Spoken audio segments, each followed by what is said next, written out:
जी हमारे अंतर्राष्ट्रीय व्याख्याता भी हैं और सबसे बड़ी बात शिखर जी ने अपना अब पूरा जीवन थियोसॉफी में जिसको अपन कहेंगे पूरा अपना जीवन दे दिया है, समर्पित कर दिया है थियोसॉफी के लिए।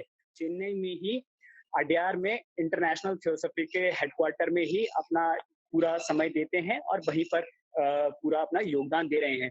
तो मैं बिना और समय व्यतीत करे शिखर अग्निहोत्री जी से निवेदन करूंगा कि वो आज का अपना व्याख्यान स्टार्ट करें। चलिए शिखर भैया, आपसे निवेदन है कि कृपया आप स्टार्ट करें।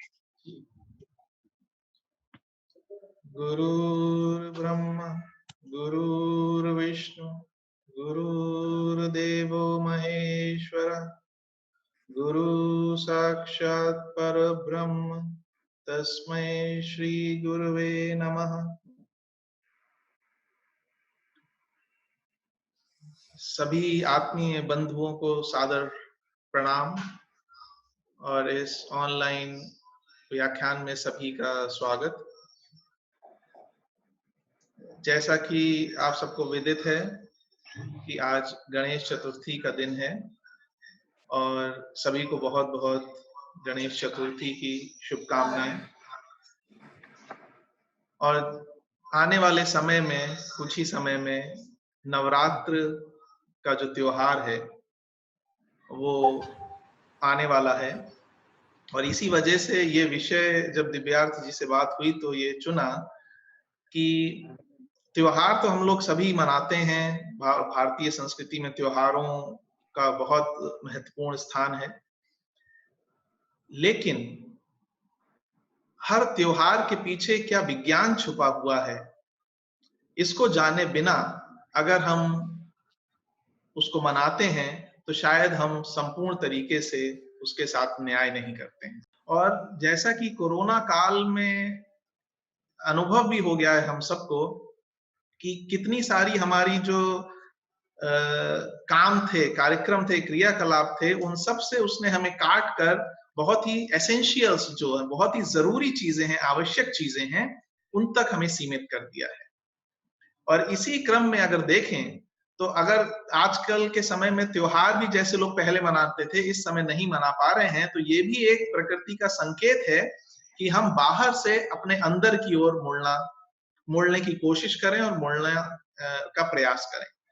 यही बात, चूंकि जैसा कि हम सब जानते हैं कि नवरात्रों में दुर्गा सप्तशती एक ऐसा शास्त्र है, एक ऐसा प्रकरण है जिसका बहुत सारे लोग अलग अलग रूप में इसका पाठ करते हैं और इसका बहुत महत्व है सभी के लिए। ये मार्कंडेय पुराण का एक अंश है जिसमें 700 श्लोक हैं और इसीलिए इसको दुर्गा सप्तशती कहा गया है। लेकिन और ये जो हम लोग अध्ययन करने वाले हैं, ये डॉक्टर आई.के. तैमनी जो एक बहुत ही प्रमुख थियोसॉफिस्ट हुए हैं, उनकी एक पुस्तक है an introduction to Hindu symbolism, यानी जो हिंदू धर्म है उसके सिंबोलिज्म के बारे में उन्होंने एक पुस्तक लिखी है, उस पे आधारित है। बहुत सारी पुस्तकें उन्होंने लिखी हैं, चूंकि स्वयं एक विज्ञान के प्रोफेसर रहे थे, तो उनकी जो राइटिंग्स हैं उसमें वैज्ञानिक दृष्टिकोण बहुत देखने में मिलता है। लेकिन सबसे पहले हम इस बात पे बात करें कि जो धार्मिक शास्त्र हमारे हैं, महत्वपूर्ण शास्त्र हैं, इनके प्रतीकात्मक अध्ययन की आवश्यकता क्यों है?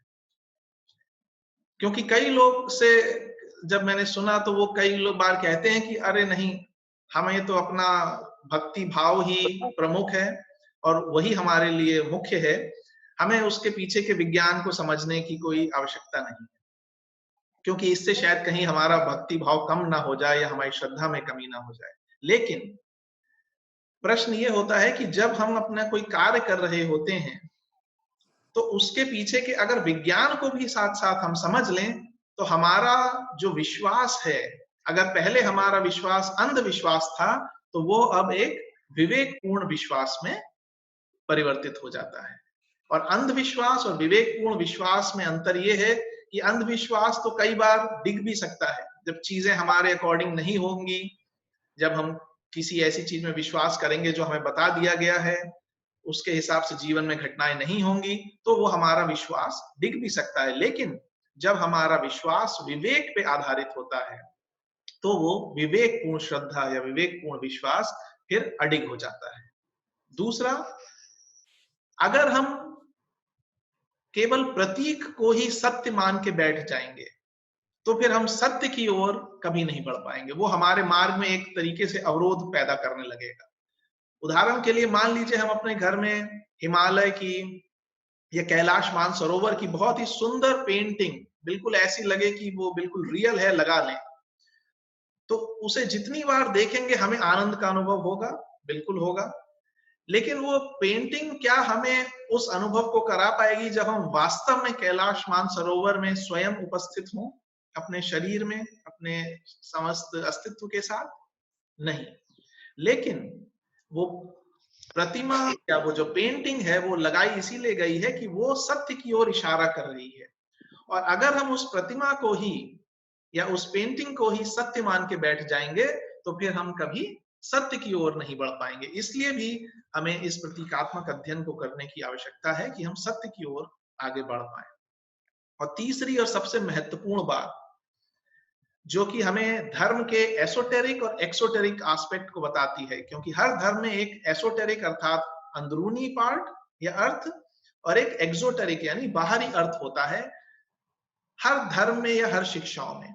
लेकिन चूंकि अधिकांशता मानव मन जो है वो बाहरी शिक्षाओं से अटैच हो जाती है कि प्रार्थना कैसे करनी है, पूजा कैसे करनी है, कैसे पहनने हैं, क्या खाना है, क्या पीना है, जिसके कारण उसके गहराइयों में नहीं जाके हम ऊपरी छिलकों में अटके रह जाते हैं, जिसके कारण दूसरे धर्मों के लोगों के साथ हमारा वैमनस्य पैदा हो जाता है या हमें लगने लगता है कि हम में और उनमें डिफरेंस है, जो कि कट्टरपन को जन्म देता है। जैसा कि हम लोग ने आज तक देखा भी है कि धर्म के नाम पे जितना अधिक रक्तपात इस संसार में हुआ है वो शायद किसी और चीज के नाम पे नहीं हुआ, जबकि धर्म शब्द का अर्थ है जो एक दूसरे को, रिलीजन का अर्थ है जो एक दूसरे को बांधे प्रेम और के साथ। और इसीलिए इन जो हमारे शास्त्र हैं उनके पीछे के जब हम प्रतीकों को समझेंगे तब हमें वास्तव में समझ में आएगा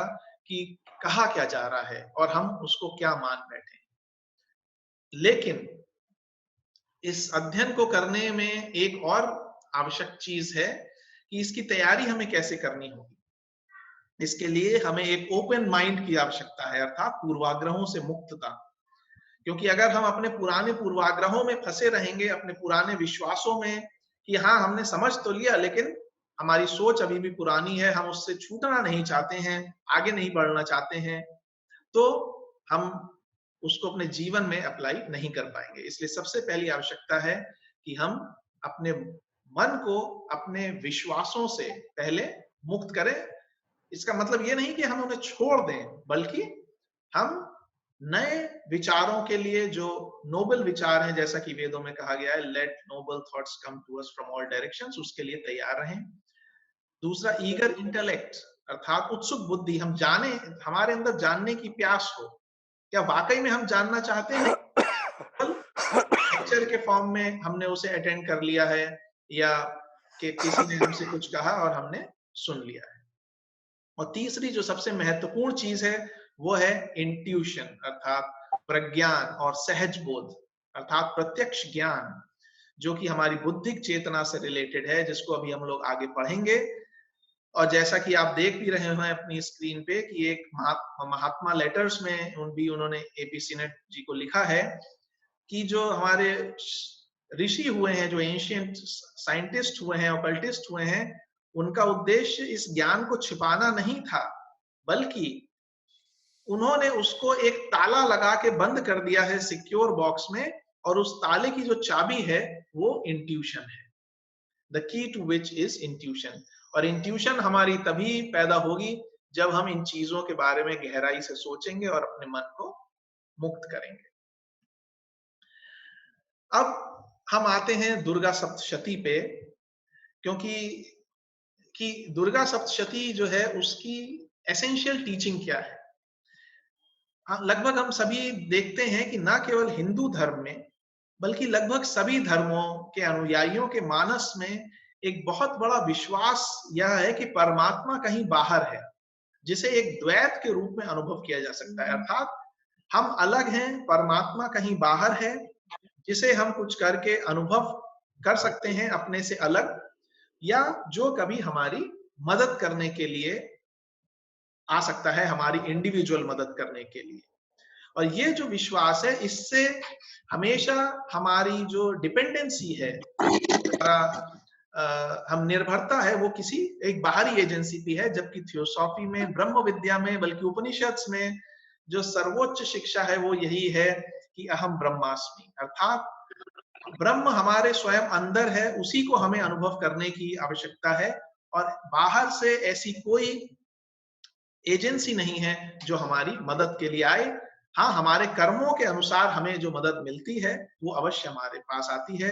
और दुर्गा सप्तशती में ये बात बहुत ही सुंदर तरीके से कही गई है।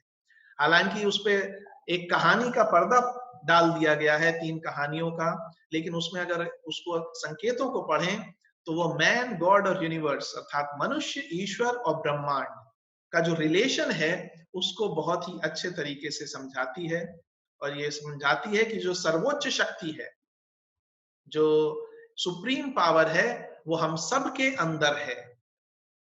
और कितने ही जगह पे ये मेंशन आया है कि या देवी सर्वभूतेषु शक्ति रूपेण संस्थिता, नमस्तस्यै नमस्तस्यै नमस्तस्यै नमो नमः। अर्थात वो जो शक्ति है वो सभी भूतों में, सभी क्रीचर्स में मौजूद है, शक्ति के रूप में, शांति के रूप में, भक्ति के रूप में, अलग अलग रूपों में। उसको हमें अनुभव करने की आवश्यकता है, उसको जानने की आवश्यकता है, उस दिशा में कार्य करने की आवश्यकता है। लेकिन जैसा अभी बात की कि जो हमारे पुराने ऋषि हुए हैं, उन्होंने उस पे ताला लगा दिया है, और ताला भी इसलिए ताकि वो गलत हाथों में ना चला जाए, या कम से कम अगर उसका विज्ञान को व्यक्ति नहीं समझ पा रहा है तो उसके कम से कम कुछ क्रियाकलापों को तो करे जब तक वो नहीं समझ पा रहा है। लेकिन अब मानवता उस स्थिति में आ चुकी है कि वो इसके पीछे पीछे छिपे हुए संकेतों को, प्रतीकों को समझ पाए। तो अब प्रश्न उठता है कि ये जो ताला है इसको खोला कैसे जाए। और जैसा कि सभी जानते हैं कि ताला खोलने के लिए एक चाबी की आवश्यकता होती है। चाबी हमारे पास रेडीमेड नहीं है, चाबी हमें बनानी पड़ेगी।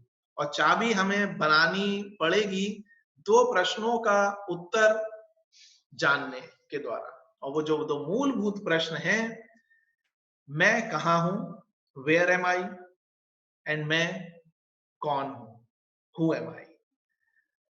ये मन में प्रश्न उठ रहा होगा कि यही 2 क्वेश्चन क्यों, where am I and who am I. वो इसलिए कि यही 2 प्रश्न हैं जिनका उत्तर जानने पर कम से कम मानसिक तौर पे हम अपना अगला कदम उठाते हैं। जहां कहीं भी अगर कोई बेहोश व्यक्ति भी है, वो भी अगर होश में आता है तो वो भी सबसे पहले यही देखता है कि मैं कहाँ हूं और मैं कौन हूं। या कई बार आप निद्रा में होते हैं, अपने घर में जब हम सो रहे होते हैं, रात में प्यास लगती है, पानी पीने के लिए उठते हैं किचन तक जाने के लिए, आंखें बंद करके भी हम पहुंच जाते हैं बिना टकराए हुए किसी चीज से। क्यों? क्योंकि हमें पता है मैं कहाँ हूं, मैं अपने घर में हूं, और मैं कौन हूं ये भी मेरे सबकॉन्शियस माइंड में है। लेकिन अनुभव करिए, कभी हम किसी गेस्ट के यहाँ गए हों, रात में रुके हों, कोई समारोह को अटेंड करने के लिए किसी दूसरी जगह पर रुके हों, और वहां पे जब हम ऐसे ही हम रात में उठे हों पानी की खोज करने के लिए, 2 कदम चलने पे ही किसी चीज से टकरा गए होंगे, और सडनली हमारे मन में ये प्रश्न आता है कि अरे मैं अपने घर पे नहीं हूं, मैं किसी और जगह पे हूं। और जैसे ही हमें ये विचार आता है, हम तुरंत उसी हिसाब से अपने नेक्स्ट एक्शन को लेते हैं। तो इसलिए इन दोनों प्रश्नों का उत्तर समझना कम से कम मानसिक तौर पे बहुत आवश्यक है उस प्रतीकात्मक अध्ययन को करने के लिए। और एचपी ब्लावात्स्की भी सीक्रेट डॉक्ट्रिन में इन्हीं 2 प्रश्नों का उत्तर ही बता रही हैं। जो प्रथम पार्ट है और जो सेकंड पार्ट है वो इन्हीं 2 प्रश्नों के उत्तर हैं डिटेल्स में, कॉस्मोजेनेसिस, एंथ्रोपोजेनेसिस, अर्थात ब्रह्मांड के बारे में और मनुष्य के बारे में, where am I and who am I. क्योंकि अगर विज्ञान के आधार पे देखें तो विज्ञान, अगर कोई हमसे प्रश्न कहेगा तो हम विज्ञान के आधार पे यही कह सकते हैं कि भाई मैं शहर में हूं, अपने स्टेट में हूं, देश में हूं, कॉन्टिनेंट में हूं, या बहुत हुआ तो पृथ्वी पे हूं। और आगे बढ़े तो साइंस कहती है कि हम सोलर सिस्टम में हैं। और आगे बढ़े तो गैलेक्सी में है या ब्रह्मांड में है, और ऐसा अनंत विस्तार है। लेकिन अगर देखा जाए तो हमें कुछ नहीं पता, क्योंकि विज्ञान कहता है कि ये सब अणुओं के आकस्मिक संयोग मात्र हैं। क्योंकि विज्ञान किसी दिव्य चेतना को या उसके पीछे की इंटेलिजेंस को नहीं जानता है, तो उसके हिसाब से ये सारी जो चीजें हैं आकाश में, ब्रह्मांड है, आकाश गंगाएं हैं, ये केवल एक अणुओं के आकस्मिक संयोग मात्र हैं, जिसका अर्थ हुआ कि ये सब ऐसे ही चला जा रहा है बिना किसी नियम के, जो कि एक बहुत अच्छी स्थिति नहीं है हमारे इंटेलेक्चुअल अंडरस्टैंडिंग के लिए। तो हम जानने की कोशिश करें कि ब्रह्म विद्या या थियोसॉफी इस बारे में क्या कहती है। और ब्रह्म विद्या या थियोसॉफी बहुत स्पष्ट रूप से बताती है कि इस प्रश्न का उत्तर मैं कहा हूं कि प्रकृति में 7 स्तर हैं या 7 लोक हैं या 7 प्लेन्स ऑफ नेचर जिन्हें हम इंग्लिश में कहते हैं, वो हैं जो कि दिव्य नियमों पे आधारित हैं। और इन्हीं लोकों पर विकास क्रम चलता है, जो एक ग्रह से दूसरे ग्रह पे या एक सौर मंडल से दूसरे सौर मंडल पे जाता है। लेकिन ये प्लेन शब्द क्या है? इंग्लिश का कई बार ये प्रश्न होता है। प्लेन एक लैटिन शब्द प्लैनस से आया है, जिसका अर्थ होता है एक स्तर। इससे कई बार मन में भ्रम पैदा हो जाता है कि पदार्थ के बने हुए कुछ स्तर हैं या कुछ लेवल्स हैं जो एक के ऊपर एक रखे हुए हैं। और अभी आगे जो अधिकांश किताबों में हम चित्र देखते हैं, उनमें भी चूंकि उन्हें एक के ऊपर एक दिखाया जाता है, तो इसलिए हमारे मन में ये भ्रम सा एक बैठ जाता है कई बार अनजाने, कि ये जो प्लेन्स हैं ये एक के ऊपर एक रखे हुए हैं। लेकिन ऐसा बिल्कुल भी नहीं है। तो अगर ऐसा नहीं है तो ये प्लेन्स कैसे हैं, कैसे व्यवस्थित हैं? और इसका उत्तर थियोसॉफी देती है कि ये सभी जो प्लेन्स हैं ये संकेंद्रित अर्थात इनका एक केंद्र वाले हैं, अंतर्व्याप्त अर्थात इंटरपेनिट्रेटिंग, ये एक दूसरे के साथ इंटरपेनिट्रेटिंग अर्थात एक दूसरे को क्रॉस करते हुए सहवर्ती एक ही जगह पर एक ही समय में एग्जिस्ट कर रहे हैं, गोलों के फॉर्म में, स्फेरिकल फॉर्म में ये अरेंज्ड है। और ऐसा नहीं है कि ये थियोसॉफी कोई नई बात कह रही है। अधिकांश धर्मों में, ईसाई धर्म में या इस्लाम धर्म में अगर हम देखें तो 7 आकाशों की बात आती है या 7 स्वर्गों की बात आती है, जो इन्हीं सेलेस्टियल स्फीयर्स अर्थात खगोलीय पिंडों के बारे में बात कही जा रही है या किसी न किसी रूप में इससे अटैच्ड है। हिंदू धर्म में भी अगर हम पढ़ें तो 7 लोक और 7 तलों की बात आती है। और इसका एक उदाहरण हम लोग गायत्री मंत्र के रूप में भी जानते हैं। जो लोग गायत्री मंत्र का पाठ करते होंगे, भले ही आज के समय में हम लोग केवल ओम भूर्भुवः स्वः तत्सवितुर्वरेण्यं भर्गो देवस्य धीमहि धियो यो नः प्रचोदयात् के रूप में उसको पढ़ते हैं। लेकिन अगर पूरा गायत्री मंत्र देखें तो वो है ओम भू, ओम भुवः, ओम सुवः, ओम महः, ओम जनः, ओम तपः, ओम सत्यम्, ओम तत्सवितुर्वरेण्यं भर्गो देवस्य धीमहि धियो यो नः प्रचोदयात्। तो ये जो 7 महाविहार्तियां हैं, ये इन्हीं 7 लोकों के बारे में इनसे इसका उससे रिलेशन है। तो अगर हम अपने रिलीजियस स्क्रिप्चर्स में भी देखें तो अलग अलग रूपों में हमें ये 7 लोकों की बात पढ़ने में आती है।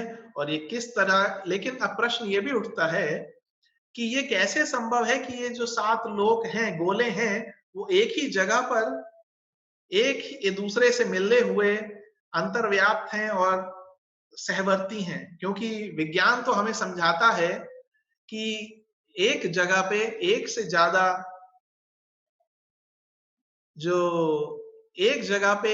ज्यादा चीजें नहीं रह सकती हैं। ये आप अपने स्क्रीन पे देख रहे होंगे कि कुछ इस तरीके से ये 7 लोकों की बात हमें बताई गई है कि ये जो काला चारों ओर आप देख रहे हैं, ये सौर मंडल की सीमा है और इसके अंदर हमारे 7 लोक हैं। इस चित्र तक हम लोग कैसे पहुंचेंगे, ये हम लोग अभी जब बात करेंगे तो उस पर बात आएगी। लेकिन प्रश्न ये उठता है कि एक ही स्थान पर एक से अधिक चीजें कैसे मौजूद हो सकती हैं? क्योंकि हमें तो ये बताया गया है कि जो एक स्थान पे एक चीज है तो उस स्थान पे दूसरी चीज नहीं हो सकती। लेकिन अगर विज्ञान का ही सहारा लें तो ये बिल्कुल संभव है। ये कब संभव है? जब दो चीजों के घनत्व में अंतर होता है, उनके घनेपन में जब अंतर होगा तो एक ही स्थान पे एक, दो, तीन, क्या अनंत चीजें जिनकी घनत्व में अंतर है वो रह सकती हैं। और इसका एक सिंपल सा उदाहरण अगर लें तो अगर हम एक फोम के टुकड़े को ले लें, फोम का एक टुकड़ा है जो कि ठोस है, सॉलिड है, और उस सॉलिड में अगर हम पानी की बूंदें कुछ गिरा दें तो वो कहाँ जाएंगी? हम कहेंगे फोम के टुकड़े ने उनको सोख लिया, अर्थात वो उसके अणुओं के बीच में समा जाएंगी। साथ ही फोम के टुकड़े में हवा के भी कण हैं। तो अगर हम देखें तो एक फोम के टुकड़े जितनी जगह में ठोस भी है, तरल भी है और गैस भी है। अर्थात इन तीनों के घनत्व में अंतर है, इसीलिए ये तीनों एक ही जगह पर एक ही समय में रह सकते हैं। तो इन लोकों के घनत्व में अंतर कैसे पैदा हो जाता है, प्रश्न ये उठता है। और इस प्रश्न का उत्तर है, इसका रहस्य इन लोकों के निर्माण की प्रक्रिया में है, जिसको समझना बहुत इंपॉर्टेंट है कि ये लोक आखिर बनते कैसे हैं। लेकिन इससे पहले हम इसमें जाएं विस्तार से, थोड़े से कुछ बातें स्पष्ट करनी होंगी कि जो कुछ भी अभी हम यहाँ पढ़ेंगे या बात करेंगे वो केवल हमारे सौरमंडल के लिए है। अर्थात सौरमंडल के बाहर की चीजों के बारे में अभी हम बात नहीं कर रहे हैं, क्योंकि एचपी ब्लॉवात्स्की ने भी कहा है कि बहुत ही हायर से हायर जो एडेप्ट्स हैं, जो ऋषि हैं, वो उनके लिए भी सौरमंडल का तक ही का जो ज्ञान है वही उनकी सीमा है, और बहुत ही कम है जो उसके भी बियॉन्ड जा पाते हैं। लेकिन लॉ ऑफ कॉरेस्पॉन्डेंस को अगर हम देखें, अनुरूपता के सिद्धांत को, तो एज अबव सो बिलो, जैसा माइक्रोकॉस्म है वैसा ही मैक्रोकॉस्म है। तो उस हिसाब से देखें तो जो लॉ से ये सौरमंडल गवर्न हो रहा है वही लॉ पूरे यूनिवर्स में, ब्रह्मांड में लागू होगा। और दूसरी बात, ये जो हम पढ़ने जा रहे हैं ये बहुत ही जटिल प्रक्रिया है, और हम में से कोई भी वर्तमान में इसको कंप्लीटली समझ ले ऐसा संभव नहीं है। लेकिन फिर भी इसको पढ़ने से हमारे जो विचारों के जो एक कंटिन्यूटी है उसमें एक कंटिन्यूटी बनी रहे, इसके लिए ये हम अध्ययन करने जा रहे हैं। भले ही ये हमारे अनुभव में अभी ना हो, लेकिन मानसिक तौर पे हम इसको अभी पढ़ेंगे और भविष्य के लिए ये हमारे लिए लाभदायी होगी। और तीसरी बात, जो हम लोगों ने आंकड़े, चित्र, प्रतीक या जो स्पष्टीकरण दिए हैं वो केवल एक इशारे के लिए हैं, उसकी ताकि ये जो हम पढ़ रहे हैं उससे वास्तविकता के नए आयामों का एहसास हो और उसमें गहराई से जाने के लिए हम प्रेरित हों। यही इसका मुख्य उद्देश्य है। तो सबसे पहले हम लोग ये समझें कि सौर मंडल जो हमारा है वो कैसे बनता है, सौर मंडल के 7 प्लेन्स कैसे बनते हैं। तो हम एक उस समय की कल्पना करें जब हमारा सौर मंडल बना नहीं था। उसके पहले चारों ओर आकाश में एक पदार्थ मौजूद था जिसे हम मूल प्रकृति कह सकते हैं, जो कि साम्य अवस्था में था, इक्विलिब्रियम में। वास्तव में वो जो पदार्थ था वो ब्रह्मांडीय ईश्वर की जो लाइफ है उससे व्याप्त कुछ अणु थे, या उनको हम बबल्स कह सकते हैं। मूल रूप से अगर हम ये कहें तो सौरमंडल के बनने से पहले जो संपूर्ण आकाश था वो पानी में जो हवा के बुलबुले बनते हैं उस रूप में सारा पदार्थ मौजूद था। और हमारे सौरमंडल में जो कुछ भी बना है वो इन्हीं बुलबुलों से बना हुआ है।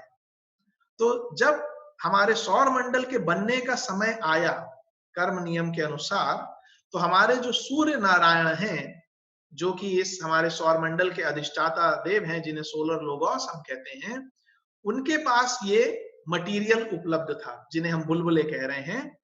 और जब सौरमंडल के बनने का समय आता है तो सोलर लोगोस या सूर्य नारायण सबसे पहले वही करते हैं जो एक आर्किटेक्ट करता है। जब आर्किटेक्ट को एक बिल्डिंग बनानी होती है तो सबसे पहले वो क्या करता है, एक एरिया डिफाइन करता है कि प्लॉट का साइज कितना है। उसी प्रकार से जो सूर्य नारायण है वो सबसे पहले एक सीमा को परिभाषित करते हैं, या एक स्थान या एक स्पेस को निर्धारित करते हैं जिसके भीतर की उनका सौरमंडल रहेगा। अगर एक तरीके से कहें तो ये उनका पूरा आभा क्षेत्र है या ऑरा है, या उनका पूरा एक्टिविटी का क्षेत्र है, जिसको भगवान कृष्ण भगवत गीता में क्षेत्र और क्षेत्रज्ञ कहते हैं। और ये सीमा इतनी विशाल है, उसे इस तरीके से निर्धारित किया गया है कि यह भविष्य की होने वाली किसी भी घटना को ध्यान में रखता है, अर्थात सब कुछ इसी के अंदर है, इसी सीमा में। तो ये जो एक सीमा बनी, जो एक गोला बना, यही हमारे सौर मंडल का आदि लोक है। क्योंकि सौर मंडल में ब्रह्मांड में बहुत से सौर मंडल हैं, लेकिन हमारे सौर मंडल में जो ये सीमा बनाई सूर्य नारायण ने, तो ये हमारा सबसे पहला लोक बना, आदि लोक। लेकिन जैसा मैंने पहले कहा था, ये स्क्वायर के रूप में है, लेकिन उसको और क्लियर करने के लिए अगर देखें तो ये वास्तव में एक गोले के रूप में है। और चारों ओर जो आप ब्लैक देख रहे हैं, वो सौर मंडल के बाहर की स्थिति है, और ये जो पूरा गोला है, ये बेसिकली हमारा सौर मंडल का क्षेत्र है। इसमें आप देख रहे हैं एक बबल पर एटम, अर्थात आदि प्लेन में जो भी पदार्थ है उसका एक बबल उसके एक अणु के बराबर है। अब क्या होता है, ये सबसे सूक्ष्म प्लेन या सूक्ष्म लोक हमारा बन गया। अब आगे जो प्रक्रिया घटती है उसके डिटेल में नहीं जाएंगे, क्योंकि वो बहुत लंबा विषय हो जाएगा, हमारे पास समय थोड़ा कम है। तो हम लोग वापस विषय पे आते हैं कि जैसा मैंने कहा, ये आदि प्लेन है। अब कुछ घटना घटती है जिसमें कि हमारे सूर्य नारायण का ही मेन रोल है, कि आदि प्लेन के जो 49 अणु हैं वो मिलके एक अणु बनाते हैं, और ऐसे ही जो बहुत सारे आदि प्लेन के अणु हैं वो ग्रुप में मिल जाते हैं, 49 के ग्रुप में, 49 के ग्रुप में। और उससे क्या होता है, उसी आदि लोक के अंदर जो अगला एक नया अणुओं का एक संयोजन, अरेंजमेंट पैदा हो जाता है, जिसे हम लोग अनुपादक लोक कहते हैं। अगेन आप लोग अपनी स्क्रीन पे देख रहे होंगे आदि, इसमें देखिए आदि के नीचे लग रहा है अनुपादक, लेकिन वास्तव में ये आदि लोक है, और आदि के अंदर हमारा अनुपादक लोक है, जिसमें 49 बबल्स या बुलबुले एक अणु में है, अनुपादक लोक। लेकिन अब इसमें आप देख रहे हैं कि अनुपादक लोक बनने के बाद भी आदि लोक का कुछ भाग बचा हुआ है, अर्थात सारे अणु नहीं मिलते हैं आदि लोक के, पर्याप्त अणु बच जाते हैं जो कि आदि लोक का निर्माण करते हैं। तो एक हम समझे कि एक गोला है, उसी के अंदर एक और छोटा गोला अनुपादक लोक के रूप में बन गया।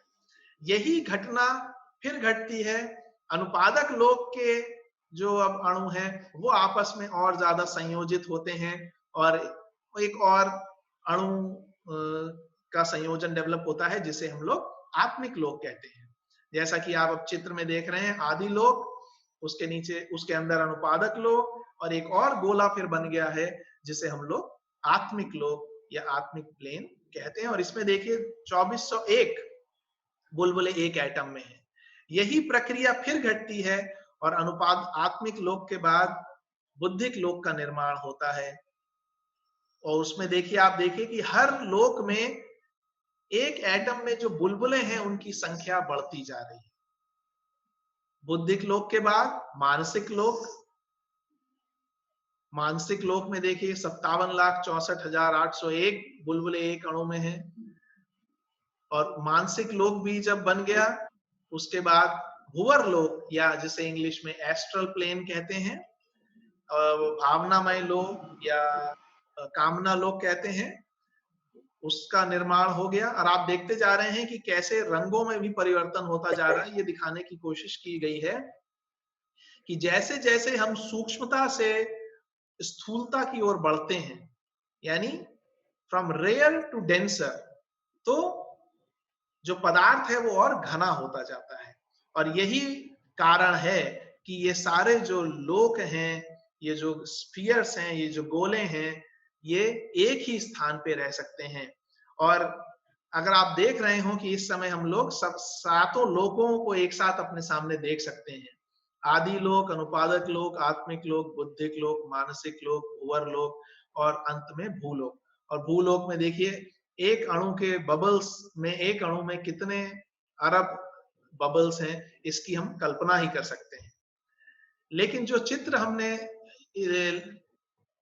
लेकिन इससे एक बात और क्या निकलती है, अगर हम देखें तो फिजिकल प्लेन पे, स्थूल लोक में जो कुछ भी हम देख रहे हैं, क्या उसमें आदि लोक का अणु नहीं है?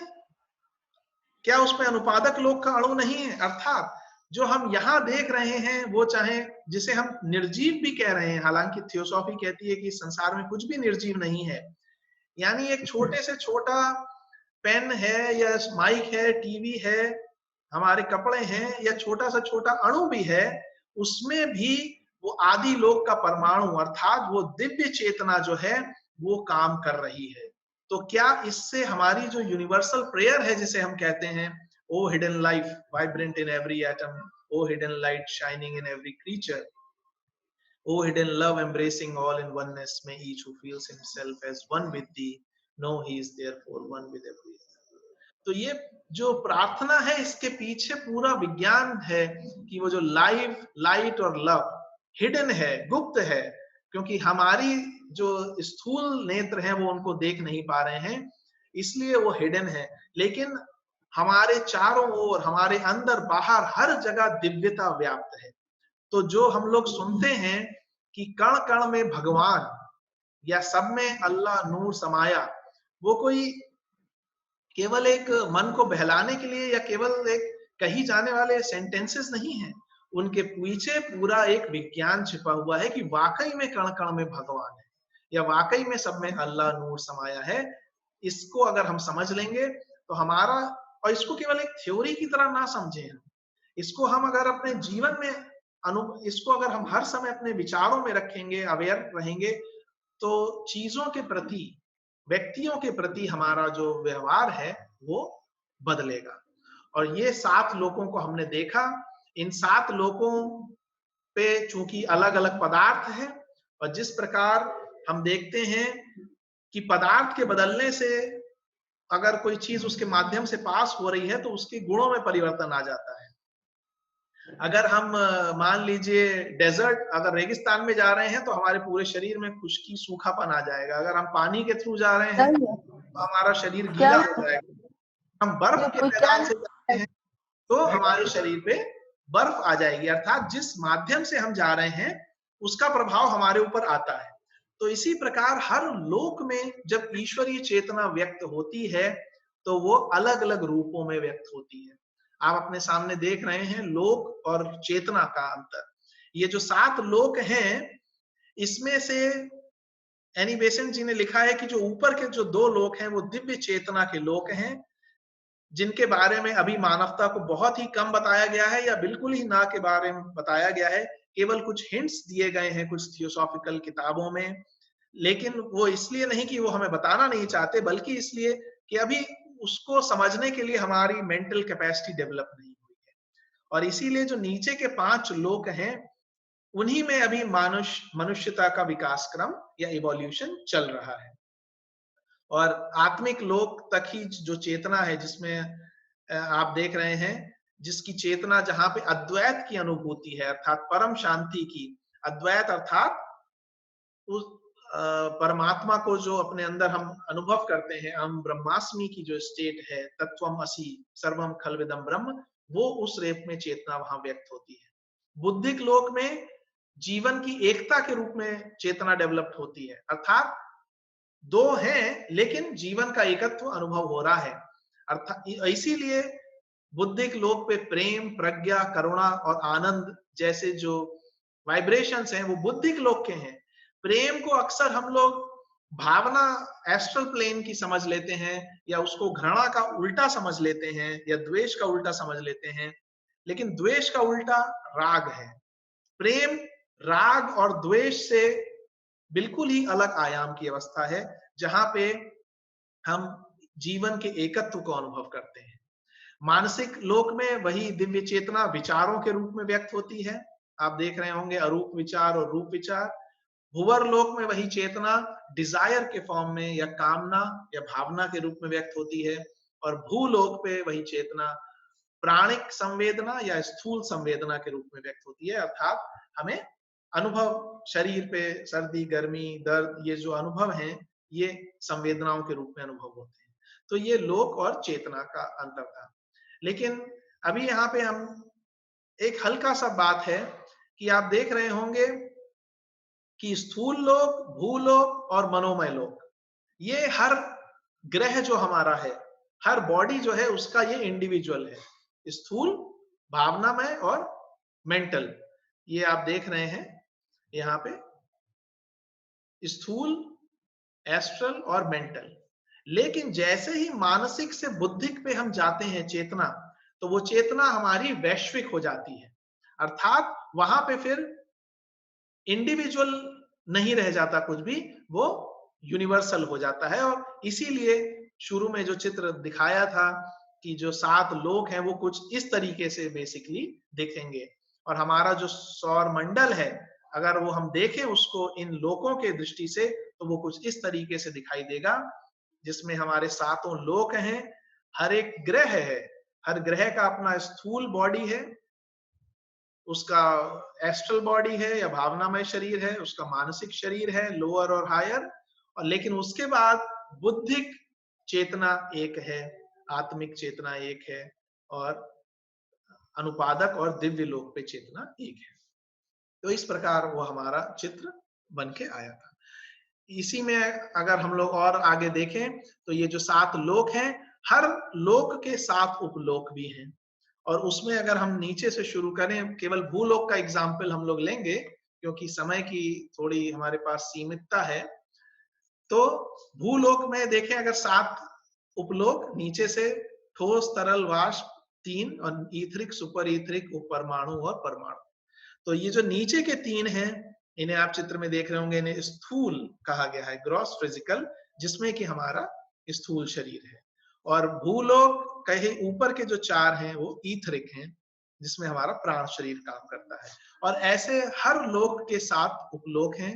मानसिक लोक में भी रूप विचार और अरूप विचार के उपखंड हमें मिलते हैं। इसके बाद हम लोग आते हैं, हर लोक से रिलेटेड एक तत्व है। आदि लोक से रिलेटेड आदि तत्व, अनुपादक से अनुपादक तत्व, आत्मिक से आकाश तत्व, बुद्धिक में वायु तत्व, मानसिक लोक में तेजस या अग्नि तत्व, भूवर लोक में जल, और भूलोक में पृथ्वी तत्व। और ये तत्व क्या है, अर्थात ये भी उस दिव्य चेतना के एसेंस हैं, दैटनेस, तत्व अर्थात दैटनेस, जिस रूप में वो दिव्य चेतना व्यक्त हो रही है, ये तत्व उन्हीं का नाम है। और तन्मात्रा अर्थात द मेजर ऑफ दैट, जितनी मात्रा में वो दिव्य चेतना व्यक्त हो रही है, आत्मिक लोक पे शब्द, फिर स्पर्श, रूप, रस, गंध के फॉर्म में, वो हर लोक में अलग अलग है। और कई बार हमारे मन में ये भी प्रश्न उठता है कि ये जो मनुष्य चेतना की अवस्थाएं हैं, जागृत, स्वप्न, सुषुप्ति, तुरीय, वो भी आप देख सकते हैं इस चित्र में कि जागृत अवस्था हमारी भूलोक में है, स्वप्न अवस्था हमारी भूवर लोक और निम्न मनसलोक में जब हम सोते समय हैं उसमें है, सुषुप्ति अर्थात डीप स्लीप, वो हमारी उच्च मनस और बुद्धि में हमारी चेतना काम कर रही है। और जब इन सब के परे हम चले जाते हैं आत्मिक लेवल पे, तो वो तुरीय अवस्था कही गई है। अब ये हो गया वेयर एम आई, अर्थात ये जो 7 लोक हैं इनमें से हम कहीं ना कहीं पर हैं। अब प्रश्न उठता है हु एम आई, इसको भी हम जानने की कोशिश करें जल्दी से। तो इसको अगर हम देखें प्रश्न रूप में, तो मनुष्य कौन है, हम हैं कौन। सभी धर्मों में लगभग ये कहा गया है कि ईश्वर ने मनुष्य को अपने स्वरूप में बनाया, अर्थात God made man in his own image. तो लेकिन ईश्वर का स्वरूप क्या है, यहीं पे मन हमारा एक ट्रिक खेलता है कि हमने सोचा कि ईश्वर ने मनुष्य को अपने स्वरूप में बनाया, अर्थात ईश्वर भी हमारे जैसा है। जिस तरह हम प्रसन्न हो जाते हैं, दुखी हो जाते हैं, क्रोधित हो जाते हैं, उसी तरह हमारा ईश्वर भी हो जाता है। और इसीलिए अगर आप देखें तो बहुत सारे धर्मों में, शास्त्रों में कई जगह ईश्वर को क्रोध करते हुए भी दिखाया जाता है। दुर्गा सप्तशती में भी कई जगह मेंशन आएगा। तो ये मन द्वारा निर्मित ईश्वर की बात हम नहीं कर रहे हैं, हम बात कर रहे हैं कि ईश्वर का स्वरूप क्या है जो हमारे ऋषियों ने अनुभव से जाना है, प्रज्ञान से जाना है। और ईश्वर का वो रूप है त्रिमूर्त, त्रिगुणात्मक। और लगभग हर मेजर धर्म में अगर आप देखें तो ये त्रिगुणात्मक त्रिमूर्ति के रूप में ईश्वर की व्याख्या की गई है। ब्रह्मा विष्णु महेश हो, शिव हो, या फादर सन होली स्पिरिट, या आप चित्र में देख सकते हैं अलग अलग धर्मों में अलग अलग रूप में त्रिमूर्ति के बारे में बताया गया है। लेकिन ये भी प्रश्न उठता है कि त्रिमूर्ति ही क्यों, 4 नहीं या 2 क्यों नहीं? तो इसका प्रश्न भी विज्ञान से ही या गणित से ही हमें समझ में आता है। चित्र में आप देख रहे होंगे कि जब भी कोई चीज अव्यक्त से व्यक्त में आती है, अव्यक्त जगत से व्यक्त जगत में, तो वो 3 के रूप में आती है। जैसा कि आप देख रहे हैं, अगर हम शून्य को या अव्यक्त ब्रह्म को लें, शून्य जिसकी कुछ नहीं है, अव्यक्त है, जैसे ही वो व्यक्त होता है प्लस और माइनस के रूप में। प्लस को पुरुष, चेतना या शिव हम कह सकते हैं, माइनस को प्रकृति, पदार्थ या शक्ति कह सकते हैं। तो ये तो 2 हुए। तो प्रश्न उठता है तीसरा कौन सा पार्ट है? तो तीसरा पार्ट है इन दोनों के बीच का सतत पारस्परिक संबंध। तो ये जो 3 शक्तियां हैं, शिव शक्ति, ब्रह्म शक्ति, विष्णु शक्ति, और यानी प्लस माइनस और इन दोनों के बीच का संबंध। तो जब भी कोई चीज अव्यक्त से व्यक्त में आती है, वो त्रिगुणात्मक रूप में ही आती है। और यही कारण है कि जब मनुष्य को ईश्वर ने अपने स्वरूप में बनाया, तो जिस प्रकार ईश्वर त्रिमूर्ति रूप में है, वैसे ही मनुष्य को भी उसने अपने रूप में बनाया, अर्थात मोनैड के रूप में, जिसको हम लोग जानते हैं। आप चित्र में देख रहे हैं कि मोनैड को हम देख सकते हैं चित्र में, अनुपादक प्लेन पे जो कि है, और इसके भी 3 एस्पेक्ट हैं, विल, विजडम और एक्टिविटी। आप देख रहे होंगे चित्र में, जो विल एस्पेक्ट है, मैंने अभी उसको पेन से हाईलाइट किया है। विल एस्पेक्ट अर्थात शिव शक्ति, विजडम एस्पेक्ट अर्थात विष्णु शक्ति, और एक्टिविटी अर्थात ब्रह्म शक्ति। तो ये जो मोनैड है, ये जो कि हम हैं वास्तव में, प्रकृति उस ईश परम तत्व के अंश, जो हम कहते हैं कि वो तुम हो महाज्योति, हम हैं चिंगारी। तो ये जो मोनैड है, जिसको कि विशुद्धात्मा भी कहते हैं, यही वो मोनैड है जो हम वास्तव में हैं, जो चिंगारी है, जो उस परमात्मा से लगातार जुड़ी हुई है, और ये अनुपादक प्लेन पे है। और इसी मोनैड के विकास क्रम के लिए ही ये सारा व्यवस्था की जाती है। अब हम कह सकते हैं कि जब ये स्वयं ईश्वर है, तो इसको विकास की क्या आवश्यकता है? बिल्कुल सही बात है। ये सर्वज्ञ, सर्वज्ञानी और सभी प्रकार की शक्तियों से युक्त है, लेकिन केवल अपने लोक पर। नीचे के जो लोक हैं, आत्मिक, बुद्धिक, मानसिक, वासनामय और फिजिकल, उसका इसे अभी कोई अनुभव नहीं है। तो उस अनुभव को लेने के लिए और इन 5 लोकों में एडेप्ट होने के लिए, परफेक्ट होने के लिए, इसको ये यात्रा करनी पड़ती है, जिसे कि हम ऑब्लिगेटरी पिलग्रिमेज या आवश्यक तीर्थ यात्रा जिसे कहते हैं, वो ये यात्रा है। और जब ये नीचे की ओर यात्रा होती है, तो यही प्रवृत्ति मार्ग है, और यही जो यात्रा ऊपर की ओर वापस होती है, तो ये निवृत्ति मार्ग है। लेकिन प्रश्न ये उठता है कि मोनैड तो अनुपादक लेवल पे है, नीचे के लोक में ये कैसे उतर सकता है? तो क्योंकि अलग अलग लोकों का अलग अलग पदार्थ है, जैसा कि हमने देखा, और हर लोक का अलग पदार्थ होने के कारण हर लोक के लिए अलग अलग उपाधि की आवश्यकता है। अगर हमें नदी पार करनी है, तो हमें नाव की आवश्यकता है। अगर हमें सागर पार करना है, तो हमें हवाई जहाज की आवश्यकता है। अगर हम साइकिल, मोटरसाइकिल, अलग अलग उपाधियों की, वाहनों की आवश्यकता होती है अलग अलग स्थिति में। उसी प्रकार हर लोक के लिए हमें एक अलग उपाधि की आवश्यकता हो। और ये कैसे होता है?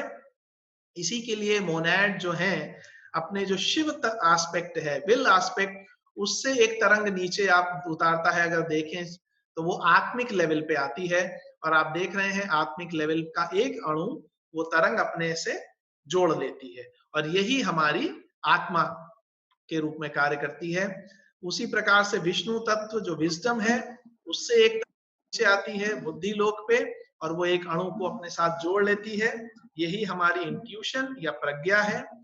और उसी प्रकार से ब्रह्म शक्ति जो हमारी है, वो उससे उच्च मनस लेवल पे एक तरंग आती है और वो उच्च मनस के एक अणु को अपने में ले लेती है। अब आप ये देख रहे हैं कि यहाँ पे ये एक ट्रायंगल बन गया है, जो कि वास्तव में एक जीवंत एंटिटी है, जिसे कि हम लोग जीवात्मा कहते हैं। अर्थात मोनैड ने बिना नीचे आए केवल अपनी किरणों के द्वारा इन तीनों लोकों पे अपना एक रिप्रेजेंटेटिव बैठा दिया, और ये तीनों रिप्रेजेंटेटिव मिलके एक यूनिट की तरह काम करते हैं। जैसे प्रेसिडेंट जो है वो हर स्टेट में नहीं जा सकते, वो अलग अलग स्टेट में अपने राज्यपाल गवर्नर्स को बिठा देते हैं, और वहां से जो इंफॉर्मेशन आती है वो प्रेसिडेंट तक जाती है। उसी प्रकार से इन अणुओं के माध्यम से जो भी अनुभव एक्सपीरियंसेस आते हैं वो मोनैड तक जाते हैं। लेकिन तीनों एस्पेक्ट्स को मोनैड ने यूज कर लिया, लेकिन अभी भी नीचे के लोअर मानसिक, एस्ट्रल और फिजिकल प्लेन बाकी है। उसका क्या? तो उसमें ये होता है कि ये जो अब जीवात्मा है, ये आत्मा बुद्धि मनस की जो ट्रायंगल है, ये एक रे नीचे उतारता है, और लोअर मनस का एक अणु, जैसा कि आप देख रहे हैं, और एस्ट्रल जगत का एक अणु, और फिजिकल प्लेन का एक अणु अपने साथ जोड़ लेता है। तो अब हर प्लेन पे मोनैड का एक रिप्रेजेंटेटिव हो गया। हर प्लेन से जो भी वाइब्रेशंस इन अणुओं में जा रही है, इन अणुओं को हम लोग थियोसॉफी की लैंग्वेज में पढ़ते हैं, कहते हैं, कहा जाता है परमानेंट एटम। और ये परमानेंट एटम मोनैड के पूरे जीवन काल के लिए है। जब से वो एलिमेंटल किंगडम से लेके एक अडेप्ट तक बन जाता है, तब तक ये हजारों लाखों करोड़ों सालों की ये जो यात्रा है, उसमें ये परमानेंट एटम बने रहते हैं, और उनमें ये सारी वाइब्रेशंस के रूप में अनुभव कैद रहते हैं। पहले हो सकता है लोग ये सोचते हो कि इतनी छोटी सी चीज में इतने सारे वाइब्रेशंस कैसे सेव हो सकते हैं, लेकिन जब से हम लोग देखते हैं कि इतनी छोटी छोटी सी जो पेन ड्राइव आ रही हैं, उसमें 100 GB या 200 GB का डेटा है वो सेव हो रहा है। पहले तो 1-1 GB की पेन ड्राइव आनी शुरू हुई थी। तो धीरे धीरे ये बात हमारे मन को समझने में संभव हो रहा है कि ये जो छोटा सा अणु है, ये हमारी सारी यात्रा की जो डिटेल्स हैं उसको अपने में संजोए रखता है। और यही कारण है कि इस पूरे विकास क्रम को करने के बाद व्यक्ति जब एडेप्ट होता है, तो उसके पास पूरा अनुभव अपने जीवन काल का, अपने अस्तित्व का रहता है। और इसलिए अगर आप देखें तो मोनैड अनुपादक लेवल पर बैठे बैठे केवल अपनी तरंगों के माध्यम से सारे अनुभवों को लेता है। और इसी को इस चित्र में अगर हम बहुत ही संक्षेप में देखें, तो आप सबसे ऊपर देख रहे हैं आदि लोक पे दिव्य त्रिमूर्ति है, ब्रह्मा विष्णु शिव जिसे कह लें हम, या first logos, second logos, third logos. उन्हीं के स्पार्क के रूप में नीचे विशुद्धात्मा या मोनैड है। ये मैं नाम इसलिए ले रहा हूं क्योंकि कल जब हम लोग दुर्गा सप्तशती को पढ़ेंगे, तो उसमें कई जगह ये रेफरेंसेस आएंगे कि ब्रह्मा जी कौन है, विष्णु जी कौन है, या शिव जी कौन है। तो उस समय हमें इससे रिलेट करने में आसानी रहेगी। तो हम देख रहे हैं कि यहाँ पे मोनैड है, और विशुद्धात्मा के रूप में, और उसके नीचे जो आत्मा बुद्धि मनस की जो त्रिपुटी है, इसको आप देख सकते हैं जीवात्मा, और सबसे नीचे जो हमारे स्थूल शरीर, वासनामय शरीर, प्राण शरीर और मनोमय शरीर है, उसको देहात्मा कहा जाता है। ये शब्द थियोसॉफी में हम लोग यूज करते हैं, पर्सनैलिटी, इंडिविजुअलिटी, या और मोनैड या लोगोस। तो इस प्रकार से अगर देखें तो ये वास्तव में हम हैं। यानी देखें तो हम वास्तव में मोनैड हैं, और उसकी छाया की भी छाया हम अपने आप को समझ रहे हैं। अर्थात जब हम अपने आप को अपना शरीर समझ रहे हैं, तो वास्तव में क्या वो माया नहीं है? हम वास्तव में है मोनैड या विशुद्ध आत्मा, उसकी छाया है जीव आत्मा, और उसकी छाया है देह आत्मा। तो छाया की भी छाया, कितना गहरा इल्यूजन या कितना गहरा माया में हम हैं, इसको समझना कम से कम मानसिक तल पे, इंटेलेक्चुअल लेवल पे हम इसको समझने की कोशिश करें।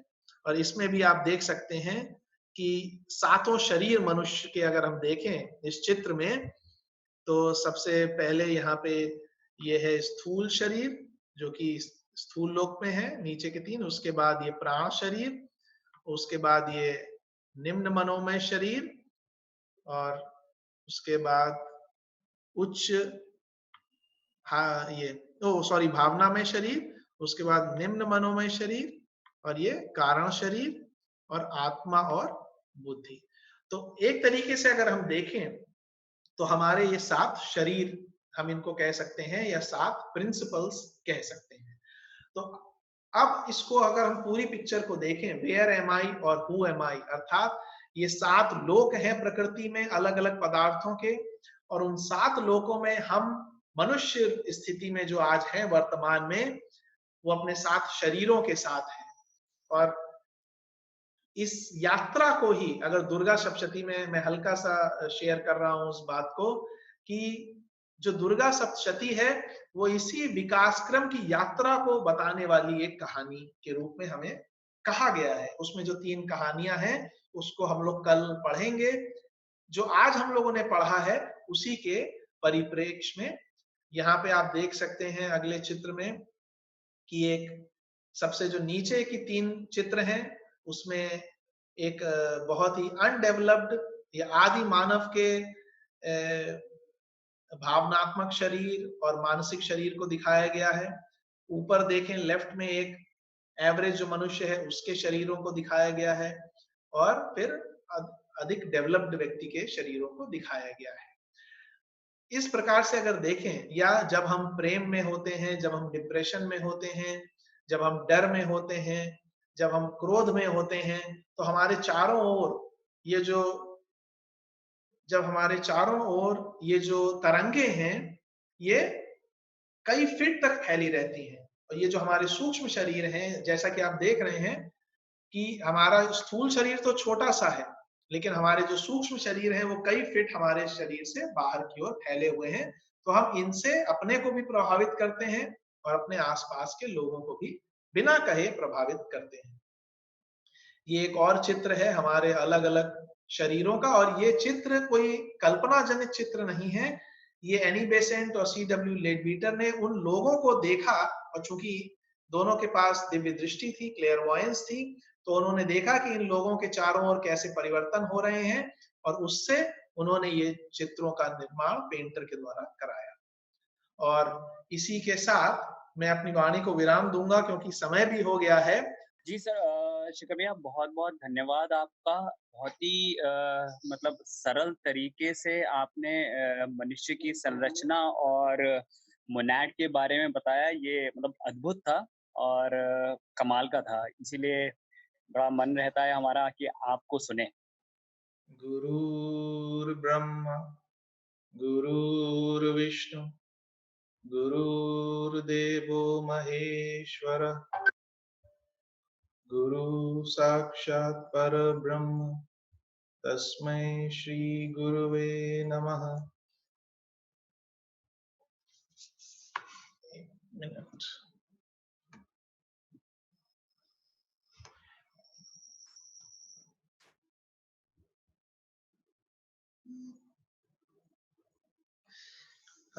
सभी को बहुत बहुत आदरणीय बंधुओं को सादर प्रणाम।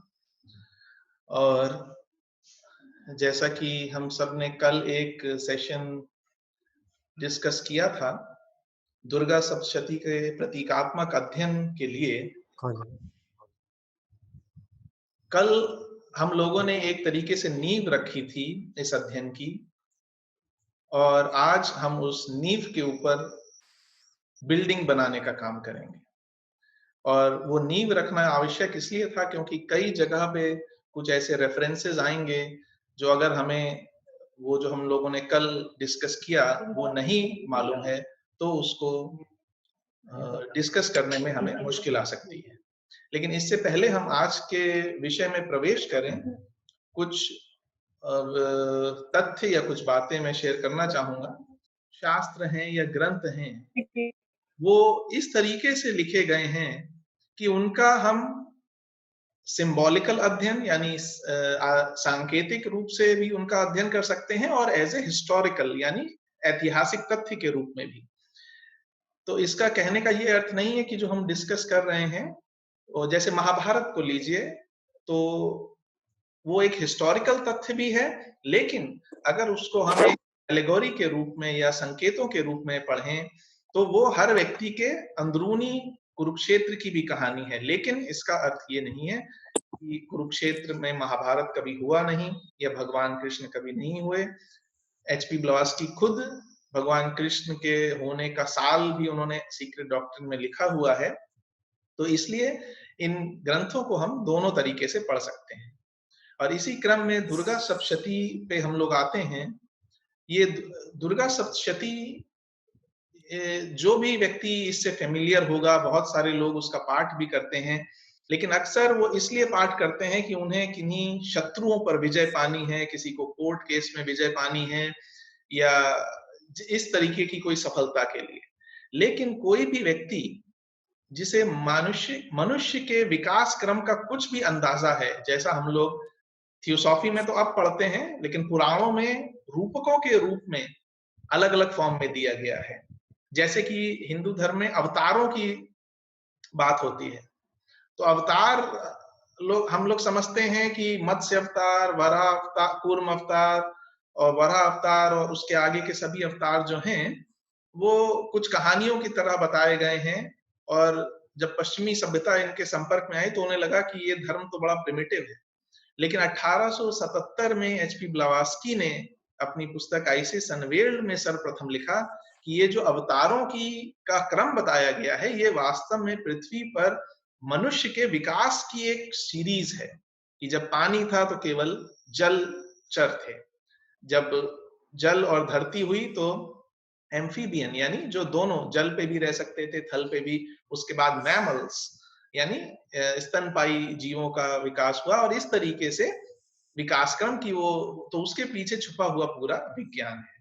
और इसी क्रम में हम लोग आज दुर्गा सप्तशती की जो कहानी है उसको पढ़ेंगे, जो कि मार्कंडेय पुराण का हिस्सा है। 700 उसमें श्लोक हैं। और आमतौर पे ये समझा जाता है कि दुर्गा सप्तशती में 3 कहानियों के माध्यम से बात कही गई है। लेकिन अगर गहराई से देखें, थोड़ा ध्यान दें, तो 3 नहीं बल्कि 4 कहानियां हैं। और वो 4 कहानियां इस तरीके से हैं क्योंकि 3 कहानियां एक कहानी के अंदर हैं। यानी एक कहानी चल रही है और उसके अंदर 3 कहानियां सुनाई जा रही हैं। तो अगर टोटल रूप में देखें तो 4 कहानियों के माध्यम से वो बात कही गई है। तो हम लोग सबसे पहली कहानी से उसकी शुरुआत करते हैं कि एक राजा सुरथ हुए थे, जो कि बहुत शक्तिवान राजा थे। उनका राज्य बहुत विशाल था, लेकिन उनका युद्ध हुआ। एक बात मैं और यहाँ कह दूं कि चूंकि हम लोगों के पास समय सीमित है, तो बहुत ज्यादा डिटेल में हम लोग नहीं जाएंगे और अपनी बातों को संक्षेप में, कुछ जो महत्वपूर्ण बिंदु हैं, जो कि डॉक्टर आई के तैमिनी जी ने अपनी पुस्तक में मेंशन किए हैं, और उससे कुछ एडिशन में वो हम लोग शेयर करेंगे। बहुत ज्यादा हम लोग डिटेल में शायद नहीं जा पाएंगे इस समय। तो वो राजा सुरथ थे, बहुत स्ट्रांग, लेकिन उनका युद्ध हुआ, वो परास्त हुए, कमजोर पड़ गए। और फिर उनके अपने मंत्रियों ने ही और उनके जो लोग थे, उन्होंने ही धोखे से उनके राज्य को हथिया लिया, और वो किसी तरीके से बचते बचाते वहां अपने राज्य से निकल के वन की ओर चले गए। और वहां पे उन्होंने, वो एक मेधा ऋषि के पास पहुंचे, उनके आश्रम में पहुंचे। वहीं दूसरी ओर एक समाधि वैश्य करके व्यक्ति थे, जो कि बिजनेसमैन समझ लीजिए या मर्चेंट थे। वैश्य समाधि नाम था उनका। उनके साथ भी कुछ ऐसी ही घटना हुई थी कि उनके परिवार वालों ने, रिलेटिव्स ने उनके धन के लिए, प्रॉपर्टी के लिए उनसे छीन लिया या जबरदस्ती अपने नाम करा के, और तो इस के कारण वो भी घर छोड़ के चले गए। लेकिन दोनों के ही मन में अभी भी अपने परिवार के लिए, अपने राज्य के लिए, हालांकि इतना उनके साथ धोखा हुआ था, लेकिन फिर भी उन्हें चिंता लग रही थी कि वो लोग कैसे होंगे, क्या कर रहे होंगे। और वो भी मेधा ऋषि के पास जाते हैं। तो सबसे पहली कहानी तो हमें यही यही पॉइंट समझना चाहिए कि जितने भी महत्वपूर्ण इस तरीके के आध्यात्मिक लिटरेचर हैं, उनकी शुरुआत हमेशा, ऑलमोस्ट हमेशा विषाद योग से होती है। विषाद अर्थात डिप्रेशन या दुख या सफरिंग। और उसका कारण यह है कि विषाद के बाद ही अगर हमारे पास पॉजिटिविटी है, तो ही व्यक्ति उस छलांग को लगाने के लिए तैयार हो पाता है, जो उसे अपने अंदर की ओर ले जाती है। क्योंकि जब तक हम सुख में हैं, चारों ओर कंफर्ट में हैं, हमारी ऊर्जाएं बाहर की ओर जाती हैं। जब हमारे जीवन में दुख आता है, डिप्रेशन आता है, तो हम अपने अंदर की ओर मुड़ते हैं। तब हम बाहर की बजाय अपने अंदर जाने का प्रयास करते हैं। और इस लिहाज से अगर देखें, तो दुख हमारे लिए क्या वरदान से कम है, जिसको हम लोग बहुत ही बुरा समझते हैं कि हमारे जीवन में दुख आ गया, कैसे इससे बचें, कैसे इससे मुक्ति पाएं। बजाय इसके अगर हम उसको इस तरीके से समझें कि ये हमें अपने अंदर मोड़ने के लिए आया है, वो भले ही ये कोरोना काल हो, ठीक है, लोगों के कुछ नुकसान हो रहा है, जीवन का नुकसान हो रहा है, लेकिन ये भी एक साइकिल है। लेकिन महत्वपूर्ण बात यह है कि मृत्यु तो होनी है, लेकिन कहीं हम भय से तो पहले मृतवत नहीं हो जा रहे हैं। शरीर तो एक दिन जाना ही है, लेकिन क्या हम कोरोना के भय से पहले ही तो नहीं मर जा रहे हैं? ये मेन देखने की बात है।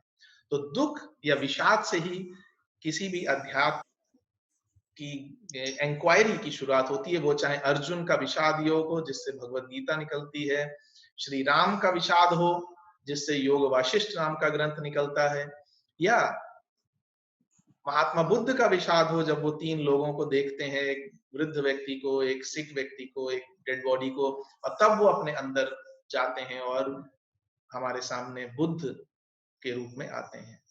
तो इस तरीके से हम बहुत सारे एग्जाम्पल ऐसे देख सकते हैं कि विषाद किस तरीके से हमें या दुख जो हमारे जीवन में आता है, वो हमें अपने अंदर की ओर मोड़ने का काम करता है। तो लेकिन इसके बाद भी जो प्रश्न वो उठाते हैं दोनों लोग, मेधा ऋषि से, कहते हैं इसके बाद भी हमारी आसक्ति या हमारा मोह क्यों नहीं जा रहा है?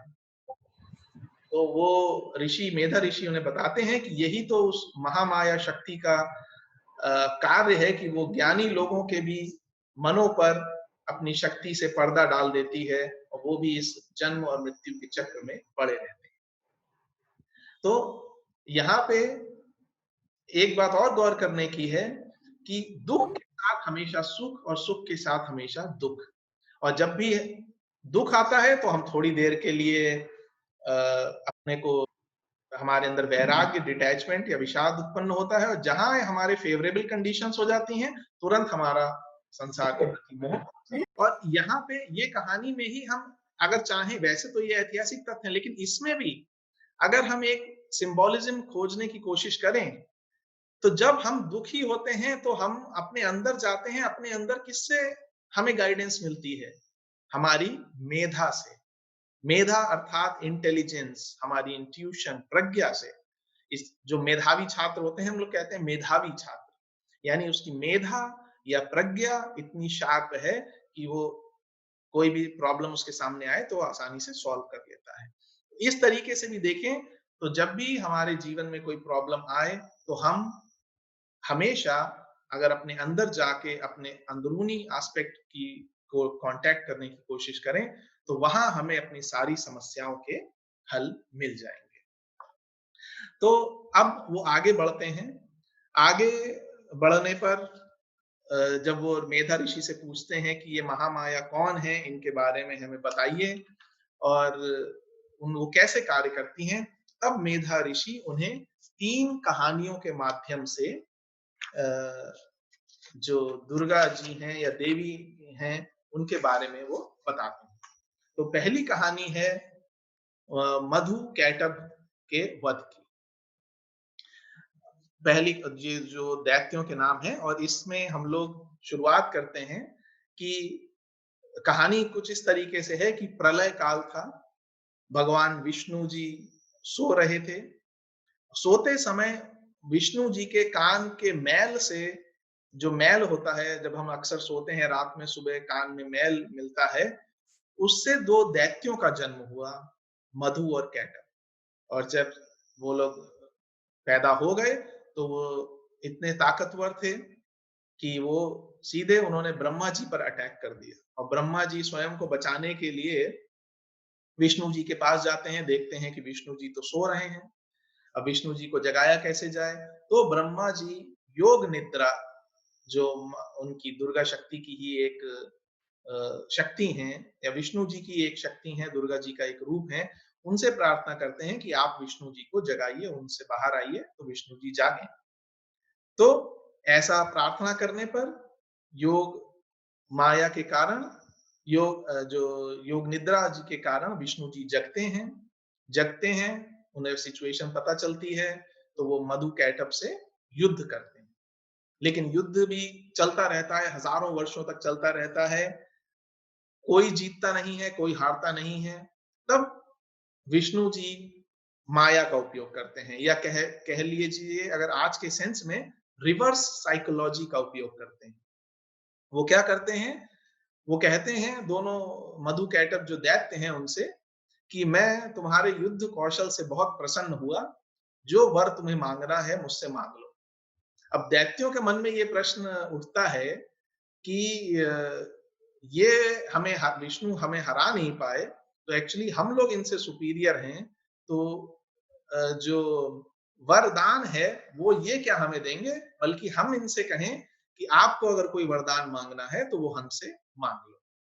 और ये वो भगवान विष्णु से कहते हैं। भगवान विष्णु इसी मौके की तलाश में थे। जैसे ही वो कहते हैं कि आप हमसे कोई वर मांगिए, तो वो कहते हैं भगवान विष्णु कि हम मुझे अपने को, आप लोगों को मारने का उपाय बताइए कि कैसे आप लोगों का अंत किया जाए। अब जैसे ही वो ये लोग सुनते हैं दोनों, वो समझ जाते हैं कि वो एक उसमें बंध गए हैं, एक ट्रैप हो गए हैं। लेकिन अब क्या करें, बात तो बात है। तो वो देखते हैं चारों तरफ जल ही जल है। तो वो कहते हैं भगवान विष्णु से, आप हमें ऐसी जगह मार सकते हैं जहां जल ना हो। तो ठीक है, विष्णु जी क्या करते हैं, अपने शरीर को बढ़ाते जाते हैं, इतना विशाल कर लेते हैं कि हर जगह विष्णु जी ही फैल जाते हैं। फिर उन दोनों को अपनी जंघा पे रखते हैं और उन दोनों का अंत कर देते हैं। ये कहानी पहली है दुर्गा सप्तशती। अब कोई भी व्यक्ति जो जीवन के इस मनुष्य के विकास क्रम को जानता है, वो इस बात को समझ पाएगा, क्योंकि ये कहानियां अगर हम वैसे पढ़ें तो इनका कोई अर्थ नहीं मालूम पड़ता है कि ये इनको पढ़ के हमारे जीवन पे क्या फर्क पड़ने वाला है। लेकिन अगर हम इसको अपने विकास क्रम से लिंक करके देखें, तो जैसा कि आप चित्र में देख रहे हैं कि ये जो हम लोगों ने कल डिस्कस किया था कि विकास, जब मोनैड नीचे उतरता है, जीवात्मा, और जीवात्मा अपने नीचे के शरीर लेता है, तो सबसे पहले वो एलिमेंटल किंगडम में जाता है। एलिमेंटल किंगडम 1 में, जो मैंने रेड से सर्किल किया है, फिर एलिमेंटल किंगडम 2 में जाता है, फिर एलिमेंटल किंगडम 3 में जाता है, उसके बाद खनिज में जाता है, उसके बाद पशु जगत में जाता है, खनिज के बाद वनस्पति जगत में जाता है, फिर पशु जगत में जाता है, और उसके बाद मनुष्य जगत में आता है। और मनुष्य जगत में आने पर सर्वप्रथम वो जो विकास उसका चलता है, वो केवल अपनी इच्छाओं के आधार पे, जो बाहर से चीजें आती हैं उनके रिएक्शन के तौर पे उसका विकास होता है। उसे इच्छा जैसी लगती है, जो उसे अच्छा लगता है वो करता है, जो अच्छा नहीं लगता है नहीं करता है।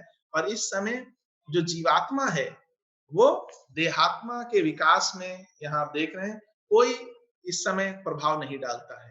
यानी इस समय अगर हम कह लें तो विष्णु जी अर्थात हमारा जो बुद्धि है वो सोई हुई है। यानी ये आध्यात्मिक प्रलय का समय है। क्यों? वो अभी हम लोग आते हैं, विष्णु जी सोए हुए हैं, यानी बुद्धि हमारी सोई हुई है, विवेक अभी जागृत नहीं हुआ है। सही गलत का फर्क क्या है ये अभी हम नहीं जान पा रहे हैं। और ऐसे में कान के मैल से मधु कैटभ का बनना। कान का मैल क्या है? कान का मैल रात में जब हमारा शरीर रेस्ट कर रहा होता है तो उसके एज ए बाई जो भी क्रियाएं होती हैं उससे निकलता है। तो मधु कैटअप भी जो है वो इसी इवोल्यूशन के जो विकास क्रम है उसके बाई प्रोडक्ट है। और ये कान के मैल का रूपक क्यों लिया गया है, इसका बड़ा ही महत्वपूर्ण संदेश है जो कि हमें एंड में समझ में आएगा जब हम शुंभ के बारे में बात करेंगे कि शुंभ का अंत कैसे होता है, उस समय हम इसको उससे लिंक करेंगे। लेकिन वर्तमान में विष्णु जी सोए हुए हैं, तो विवेक का जन्म अभी नहीं हुआ है। और ऐसे में मधु कैटअप कौन हुए? मधु कैटअप वो हैं जो हर व्यक्ति के जीवन का उद्देश्य है, हर मनुष्य के जीवन का उद्देश्य है। दो ही चीजों के पीछे मनुष्य भागता है, pursuit of power, pursuit of pleasure, यानी और अधिक सुख और अधिक शक्ति। ये दो चीजें हैं जो उसके जीवन को गवर्न करती हैं विकास क्रम की आरंभिक स्टेजेस में। और ऐसे में उसे कुछ भी विवेक का इस्तेमाल नहीं है कि क्या सही कर रहा हूं, क्या गलत कर रहा हूं। उसे बस और सुख चाहिए और अधिक शक्ति चाहिए, और अधिक सुख चाहिए और अधिक शक्ति चाहिए। लेकिन जब इस तरीके से वो विकास के काफी आगे आ जाता है विकास क्रम में, उसका स्थूल शरीर, इच्छा शरीर और निम्न मन शरीर काफी विकसित हो चुके होते हैं इच्छाओं, क्योंकि इच्छाओं की पूर्ति के लिए उसे सोचना भी पड़ेगा, तो थिंकिंग भी विकसित होगी। एक समय आता है जब उसको जब जीवात्मा को ये लगता है कि अब आध्यात्मिक विकास को शुरू करने का समय आ गया है।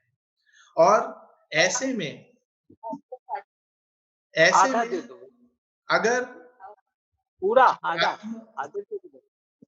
अगर जीवात्मा अपने ये अब इस समय इंटरफेयर नहीं करेगा, तो एक बड़ी ही दुखद घटना जो घटती है वो है कि देहात्मा और जीवात्मा के बीच में जो आप अंतःकरण देख रहे हैं वो अगर टूट जाए, अर्थात व्यक्ति के अंदर इतनी स्वार्थपरता, इतनी सुख और शक्ति के प्रति लालसा डेवलप हो जाए कि उसे अपने दिव्य स्वरूप का बिल्कुल भी भान ना रहे, तो वो फिर जो पर्सनैलिटी और इंडिविजुअलिटी, देहात्मा और जीवात्मा के बीच जो आप लिंक देख रहे हैं वो टूट जाता है, और वो देहात्मा हमेशा के लिए जीवात्मा से अलग हो जाता है।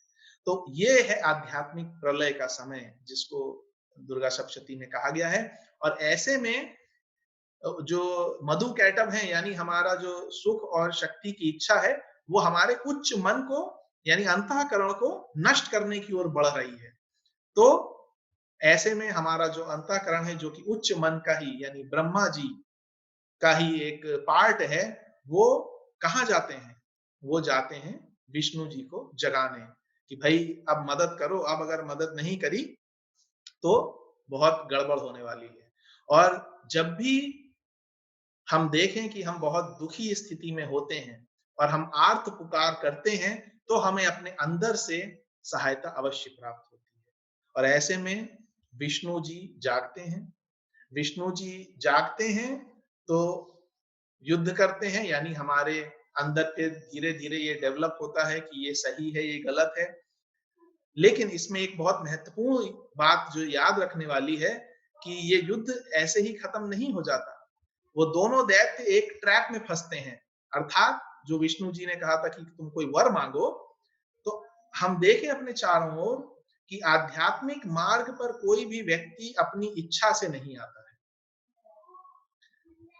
ये अलग बात है कि उसने कभी पिछले जन्मों में ये यात्रा शुरू की होगी और हमें ये लग रहा है कि इस जन्म में तो उसका सहज स्वभाव ही अध्यात्म की ओर है, लेकिन जिस जन्म में भी उसने अपनी ये यात्रा शुरू की होगी, हमेशा अध्यात्म की ओर व्यक्ति लालच के कारण आता है। और वो लालच क्या है? वो लालच है और अधिक सुख की प्राप्ति या और अधिक शक्तियों की प्राप्ति। सुख किस प्रकार का कि भाई हमें संसार का तो बहुत सुख मिल गया, अब हमें और सूक्ष्म लोकों का सुख चाहिए। संसार में हमने बहुत शक्ति अर्जित कर ली, अब हमें सूक्ष्म साइकिक पावर्स चाहिए। तो साइकिक पावर्स चाहिए और दुख से मुक्ति चाहिए और अधिक सूक्ष्म सुख चाहिए। तो व्यक्ति सोचता है कि चलो अध्यात्म की ओर चलो, या और जब वो इस मार्ग पे बढ़ता है तो अपनी इन चीजों को पूरी करने के लिए वो क्या करता है, वो कुछ ना कुछ डिसिप्लिन लेता है इसी लालच के कारण कि ठीक है, या हम कोई मन्नत मांगते हैं या अपनी इच्छाओं की पूर्ति के लिए कोई व्रत रखते हैं, तो वो क्या है, धीरे धीरे व्यक्ति भले ही लालच के कारण या ठीक है मैं दान कर रहा हूं भले ही इसलिए कि मुझे मृत्यु के बाद सुख मिलेगा, या किसी भी कारण से जब धीरे धीरे व्यक्ति इन चीजों को अपनी लाइफ में अपनाता है, व्रत रखता है, ध्यान पे बैठता है, अच्छा चिंतन करता है भले ही स्वार्थवश तरीके से, तो धीरे धीरे जब उसके मन में प्योरिटी आने लगती है तो धीरे धीरे जो बुद्धि का प्रकाश है अर्थात विष्णु जी का जो प्रकाश है हमारे मन पे, वो बढ़ता जाता है। अर्थात विष्णु जी का शरीर बढ़ता जा रहा है, विवेक हमारे अंदर बढ़ता जा रहा है, और धीरे धीरे जब विवेक हमारा बढ़ता जाता है तो हम ये जो हमारी सुख और शक्ति के पीछे भागने की प्रवृत्ति है, इसका अंत होता है। ये अभी नहीं कह रहे हैं कि हमारा बिल्कुल स्वभाव क्लीन हो जाता है, लेकिन नहीं, एक अवस्था आती है जब व्यक्ति को लगता है कि भाई कितना भागेंगे, किस चीज के लिए भागना है, जो उसके अंदर धीरे से कहीं ना कहीं कुछ संतोष पैदा होता है, और संतोष ही परम धन है, इसको हम लोग जानते हैं। तो इस प्रकार से मधु और कैटब का जो अंत होता है, वो इस प्रकार से अगर हम लोग अपने विकास क्रम में देखें तो वो हमारे सुख और अधिक शक्ति के पीछे जो भागने की प्रवृत्ति है, वो उसका अंत होता है। फिर हम लोग दूसरी कहानी पे आते हैं जिसमें कि महिषासुर नाम का एक जो असुर है, वो त्रिलोकी पर कब्जा कर लेता है। यानी तीन जो लोक हैं, आप चित्र में देख रहे होंगे, इसलिए मैंने मार्क भी कर रखा है कि अक्सर जितने भी असुर लोक हैं वो त्रिभुवन या त्रिलोकी पे अपना आधिपत्य कर लेते हैं। वो इसलिए क्योंकि वहीं तक उनकी पहुंच होती है।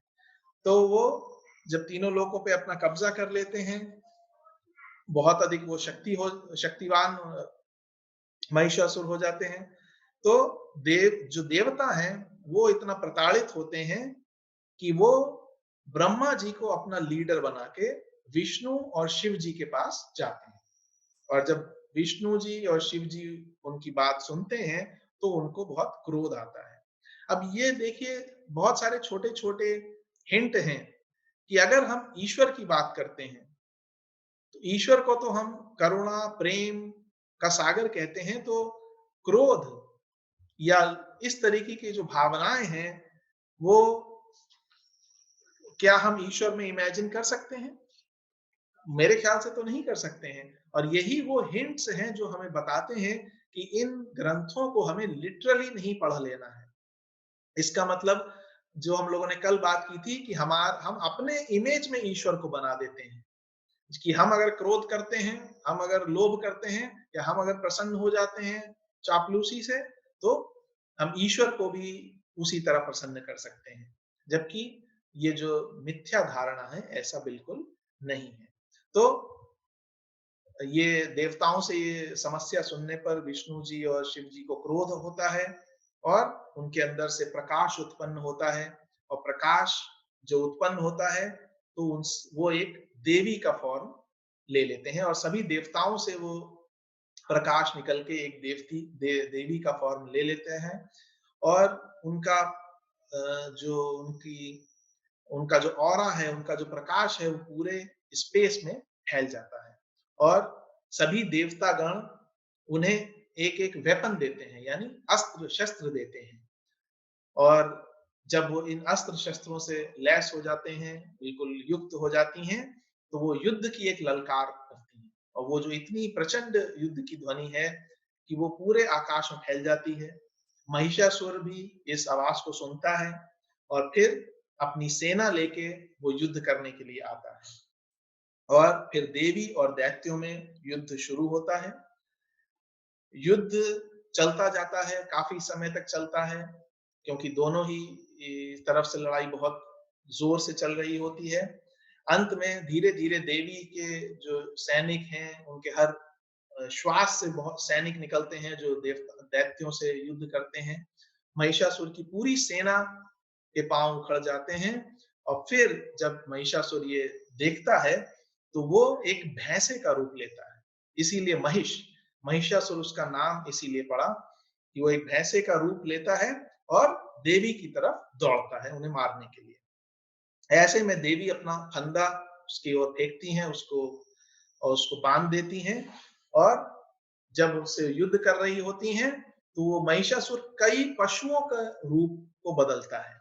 वो भैंसा के रूप में तो था ही, वो हाथी का रूप लेता है, शेर का रूप लेता है और अंत में वो एक मनुष्य के शरीर रूप में बाहर आ रहा होता है जानवर के शरीर से।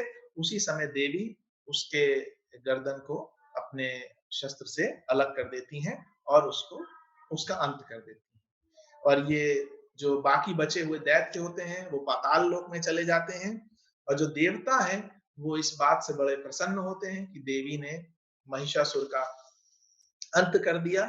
और इसके बाद वो देवी की प्रशंसा में एक बहुत ही सुंदर एक स्तोत्र है उसका पाठ करते हैं और देवी प्रसन्न होकर फिर देवताओं को एक वरदान देती है। वो वरदान ये है कि आगे से जब भी आपको जरूरत है आप मुझे याद करिए, मैं आपके प्रोटेक्शन के लिए आ जाऊंगी। और ये वरदान देके देवी डिसअपियर हो जाती है। अब इस कहानी के पीछे छुपे हुए हम लोग सिंबोलिज्म को समझने की कोशिश करें। पहली कहानी में हमने देखा कि विवेक तो डेवलप हो गया है, लेकिन विवेक मात्र से क्या हमारे नेचर में बदलाव आ जाता है? अगर कोई व्यक्ति सिगरेट पी रहा है, बहुत उसकी आदत पड़ी हुई है सिगरेट पीने की, तो आप उसे लाख समझा लीजिए कि cigarette smoking is injurious to health, भले ही वो ये विवेकपूर्ण तरीके से जान रहा है कि हाँ नहीं ये मैं कर रहा हूँ, ये मेरे स्वास्थ्य के लिए गलत है, लेकिन क्या उसकी वो आदत छूट जाती है? कई बार छूट भी सकती है, लेकिन अधिकांशता नहीं भी छूटती है। अर्थात विवेक से हमें ये तो पता चलता है कि ये सही है गलत है, लेकिन अभी हमारे पास उतनी शक्ति नहीं है कि हम अपनी पुरानी जो हमारे अभ्यास हैं, हमारी जो हैबिट्स हैं, वो उनपे हम या हमारा जो पाशविक नेचर है उसको हम कंट्रोल कर पाए। और यही इस कहानी का मकसद है कि इसमें ठीक है व्यक्ति ने बाहर की दौड़ को तो खत्म कर दिया है कि वो अभी और शक्ति और सुख के पीछे नहीं भाग रहा है, लेकिन अब जब जीवात्मा अपनी देहात्मा के आध्यात्मिक विकास के लिए काम करना चाह रहा है तो सबसे प्रथम उसके मार्ग में जो बाधा आ रही है वो उसकी पाशविक प्रवृत्तियां हैं, काम, क्रोध, मद, लोभ, मोह। और जो महिषासुर अलग अलग रूपों में प्रकट हो रहा है अंत में युद्ध करते समय, वो इन्हीं पाशविक प्रवृत्तियों को दर्शा रहा है कि जो हमारे अंदर हैं और योगी या जो इस मार्ग पे साधक चल रहा है उसके मार्ग में बाधा पहुंचाती है। तो ऐसे में शुरुआत में व्यक्ति केवल अपने मन से इन पे कंट्रोल करने की कोशिश करता है, अपने मन से कि भाई ठीक है क्रोध आ रहा है तो कुछ और सोचने लगो, क्रोध आ रहा है तो गहरी सांसें लेने लगो, या इस तरीके के कुछ सुपरफिशियल तरीके अपनाता है। लेकिन आप 3 बार रोकते हैं, चौथी बार में हमारा क्रोध का विस्फोट हो जाता है। कुछ समय रुकता है, किसी और क्षण में वो और अधिक रूप में स्पष्ट होके सामने आता है। तो साधक को ये समझ में आता है, अर्थात उच्च मन को ये समझ में आता है कि अब केवल मन की शक्ति से काम नहीं चलने वाला, क्योंकि मन की शक्ति हम ट्राई कर रहे हैं, इंटेलेक्ट के क्षेत्र में है, लेकिन उससे हम कंट्रोल नहीं कर पा रहे हैं। तो अब हमें अपनी हायर शक्तियों के पास गुहार लगानी पड़ेगी, प्रार्थना करनी पड़ेगी। और इसीलिए देवता लोग ब्रह्मा जी को लीडर बना के जाते हैं, अर्थात हमारा जो उच्च मन है ब्रह्मा जी, वो ही लोअर सेल्फ और हायर सेल्फ के बीच का सेतु है। तो अभी और देवता लोग को भी हम अगर, हालांकि ये कहीं कहा नहीं गया है, लेकिन अगर हम सोचें तो ये हमारे जो शरीर हैं और शरीर के अंग प्रत्यंग हैं, सूक्ष्म शरीर हैं, यही सब देवता हैं जो अलग अलग रूप में अपना फंक्शन कर रहे हैं। और इन्हीं पे जो नेगेटिव एस्पेक्ट हैं, जो वाइसेस हैं, जो दुर्गुण हैं, वो जब कब्जा कर लेते हैं तो उसको हम लोग कहते हैं कि असुरों ने उस पर कब्जा कर लिया है। तो वो हमारे जो अंदर के शरीरों के जो सूक्ष्म तत्व हैं वो उच्च मन से यानी ब्रह्मा जी से गुहार लगा रहे हैं कि आप हमें अपनी सूक्ष्म शक्तियां जो है उनकी सहायता चाहिए।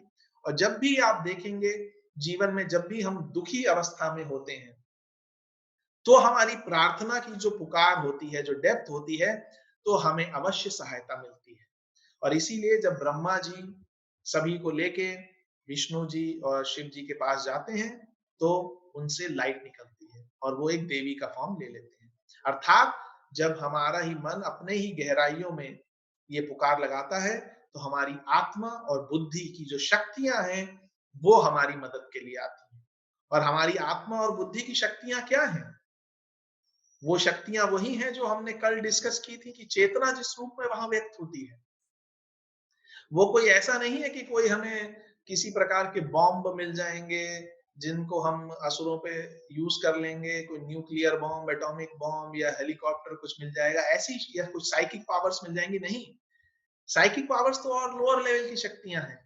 जो हमारी आत्मा और बुद्धि की शक्तियां हैं वो है प्रेम, करुणा, मैत्री, प्रज्ञा और शांति, जो हम लोगों ने कल डिस्कस की थी। ये वास्तव में वो शक्तियां हैं जो हमें अपने काम, क्रोध, मद, लोभ, मोह पर विजय पाने के लिए हमारी सहायता करेंगे। क्योंकि ये सभी जो शक्तियां, ये सभी जो हमारे विकार हैं, ये सब हमारे मैंपन से निकले हुए विकार हैं। काम, क्रोध, मद, लोभ, मोह। तो इससे अगर हमें पार पाना है तो हमें ऐसी शक्ति चाहिए जो इसके एक ऊपर लेवल की हो। जैसा आइंस्टीन ने कहा है कि समस्या जिस लेवल की होती है, सॉल्यूशन हमें हमेशा उससे एक लेवल ऊपर मिलेगा, क्योंकि तब हम समस्या को ऊपर से पूरा देख पाते हैं, उसको संपूर्णता में देख पाते हैं, और तब हमें उसका प्रॉपर सॉल्यूशन मिलता है, होलिस्टिक सॉल्यूशन, पार्शियल सॉल्यूशन नहीं। तो ये हमारे मन तक की सीमित प्रॉब्लम्स हैं, तो हमें उसका उत्तर मन से ऊपर, बुद्धि और आत्मा, अर्थात संकल्प शक्ति, विल पावर, प्रज्ञा शक्ति, विजडम या इंट्यूशन, प्रेम, करुणा, मैत्री, शांति, संतोष, धैर्य, ये सब वो शक्तियां हैं जो योगी को, साधक को इस मार्ग पे आगे बढ़ाती हैं। और जैसा कि अभी बात किया कि जब, और ऐसा नहीं है कि ये कोई एक जन्म में होने वाली घटना है। ये जो पूरा हम लोग 3 कहानियां पढ़ रहे हैं, ये पूरा मनुष्य जब से बनता है, अर्थात उसका इंडिविजुअलाइजेशन होता है पशु से मनुष्य में, तब से लेके जब तक वो एडेप्ट नहीं बन जाता, अर्थात जो हम लोगों ने बात की थी, 5 लोकों में परफेक्ट नहीं हो जाता है, जब तक उसकी 5th दीक्षा नहीं हो जाती है, ये पूरी यात्रा उसकी है।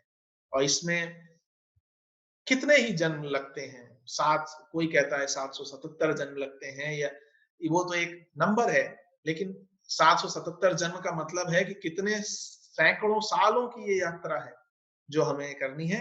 और धीरे धीरे धीरे धीरे जब हम देखते हैं तो हम अपने इन विकारों पर विजय प्राप्त करते जाते हैं।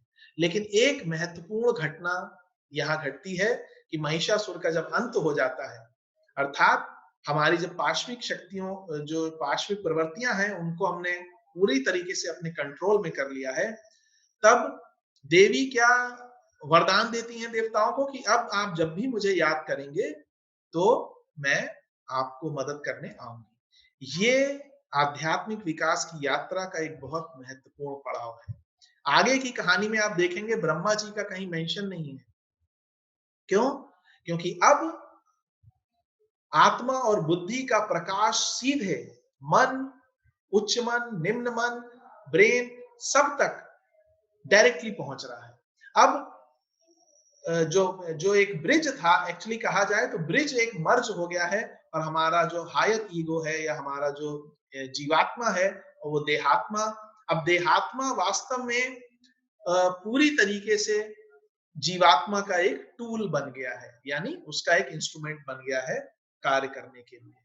और ये बहुत ही महत्वपूर्ण स्थिति है किसी भी साधक के लिए कि अब जब भी उसके जीवन में कोई समस्या आएगी, वो कहीं बाहर खोजने नहीं जाएगा, उसे अपने वो किसी ग्रंथ में खोजने नहीं जाएगा, किसी किताब में खोजने नहीं जाएगा, वो बस अपने अंदर ही जाएगा और उसे अपनी इंट्यूशन, अपनी आत्मा से, अपने उच्च मन से वो जो बात है, जो समझ है, वो प्राप्त हो जाएगी। पहली स्टेज वो थी जब विवेक का जन्म हुआ था। जो मधु कैटभ का जो वध हुआ था, वो स्टेज वो है जब मनुष्य के अंदर विवेक पैदा हो रहा है। ये स्टेज वो है जब हमारे अंदर जीवात्मा और देहात्मा के बीच अब लिंक डेवलप हो गया है और देहात्मा जीवात्मा का एक पूरा टूल या पूरा एक प्रॉपर रूप से जिसे कहें तो वो एक इंस्ट्रूमेंट बन चुका है। ये भी बहुत महत्वपूर्ण घटना है जीवन में। अब हम आते हैं तीसरी कहानी पे, और तीसरी कहानी जो है वो एक तरीके से कहें तो वो सबसे लंबी है और सबसे महत्वपूर्ण भी है इस पूरी जर्नी में। वो है शुंभ और निशुंभ, जो दो असुर हुए हैं, उनकी और उनके साथ उनके जो और बहुत सारे असुर लोग हुए हैं उनके नष्ट होने की। तो अगेन इस कहानी में भी वही होता है कि शुंभ और निशुंभ बहुत शक्तिशाली हो जाते हैं। वो त्रिलोकी पे कब्जा कर लेते हैं, देवताओं को निकाल देते हैं, और लेकिन देवता लोग प्रताड़ित महसूस करते हैं, लेकिन वो वरदान उन्हें याद रहता है तो वो देवी को याद करते हैं। देवी पार्वती जी के रूप में उनके सामने आती हैं, और जब वो सुनती हैं कि ऐसा क्यों हो रहा है तो उनका एक रूप निकल के बाहर आता है, बहुत ही सौंदर्यपूर्ण रूप, जिसको देवी अंबिका का नाम दिया गया, और स्वयं पार्वती कालिका के रूप में परिवर्तित हो जाती है। तो चंड मुंड नाम के जो दो असुर हैं, वो देवी एक जगह जाके बैठती हैं तो चंड मुंड उनको देखते हैं और उन्हें लगता है कि इतनी सुंदर स्त्री हैं, इन्हें तो हमारे राजा की रानी होना चाहिए। तो वो जाके अपने राजा शुंभ से कहते हैं कि ऐसी ऐसी बात है।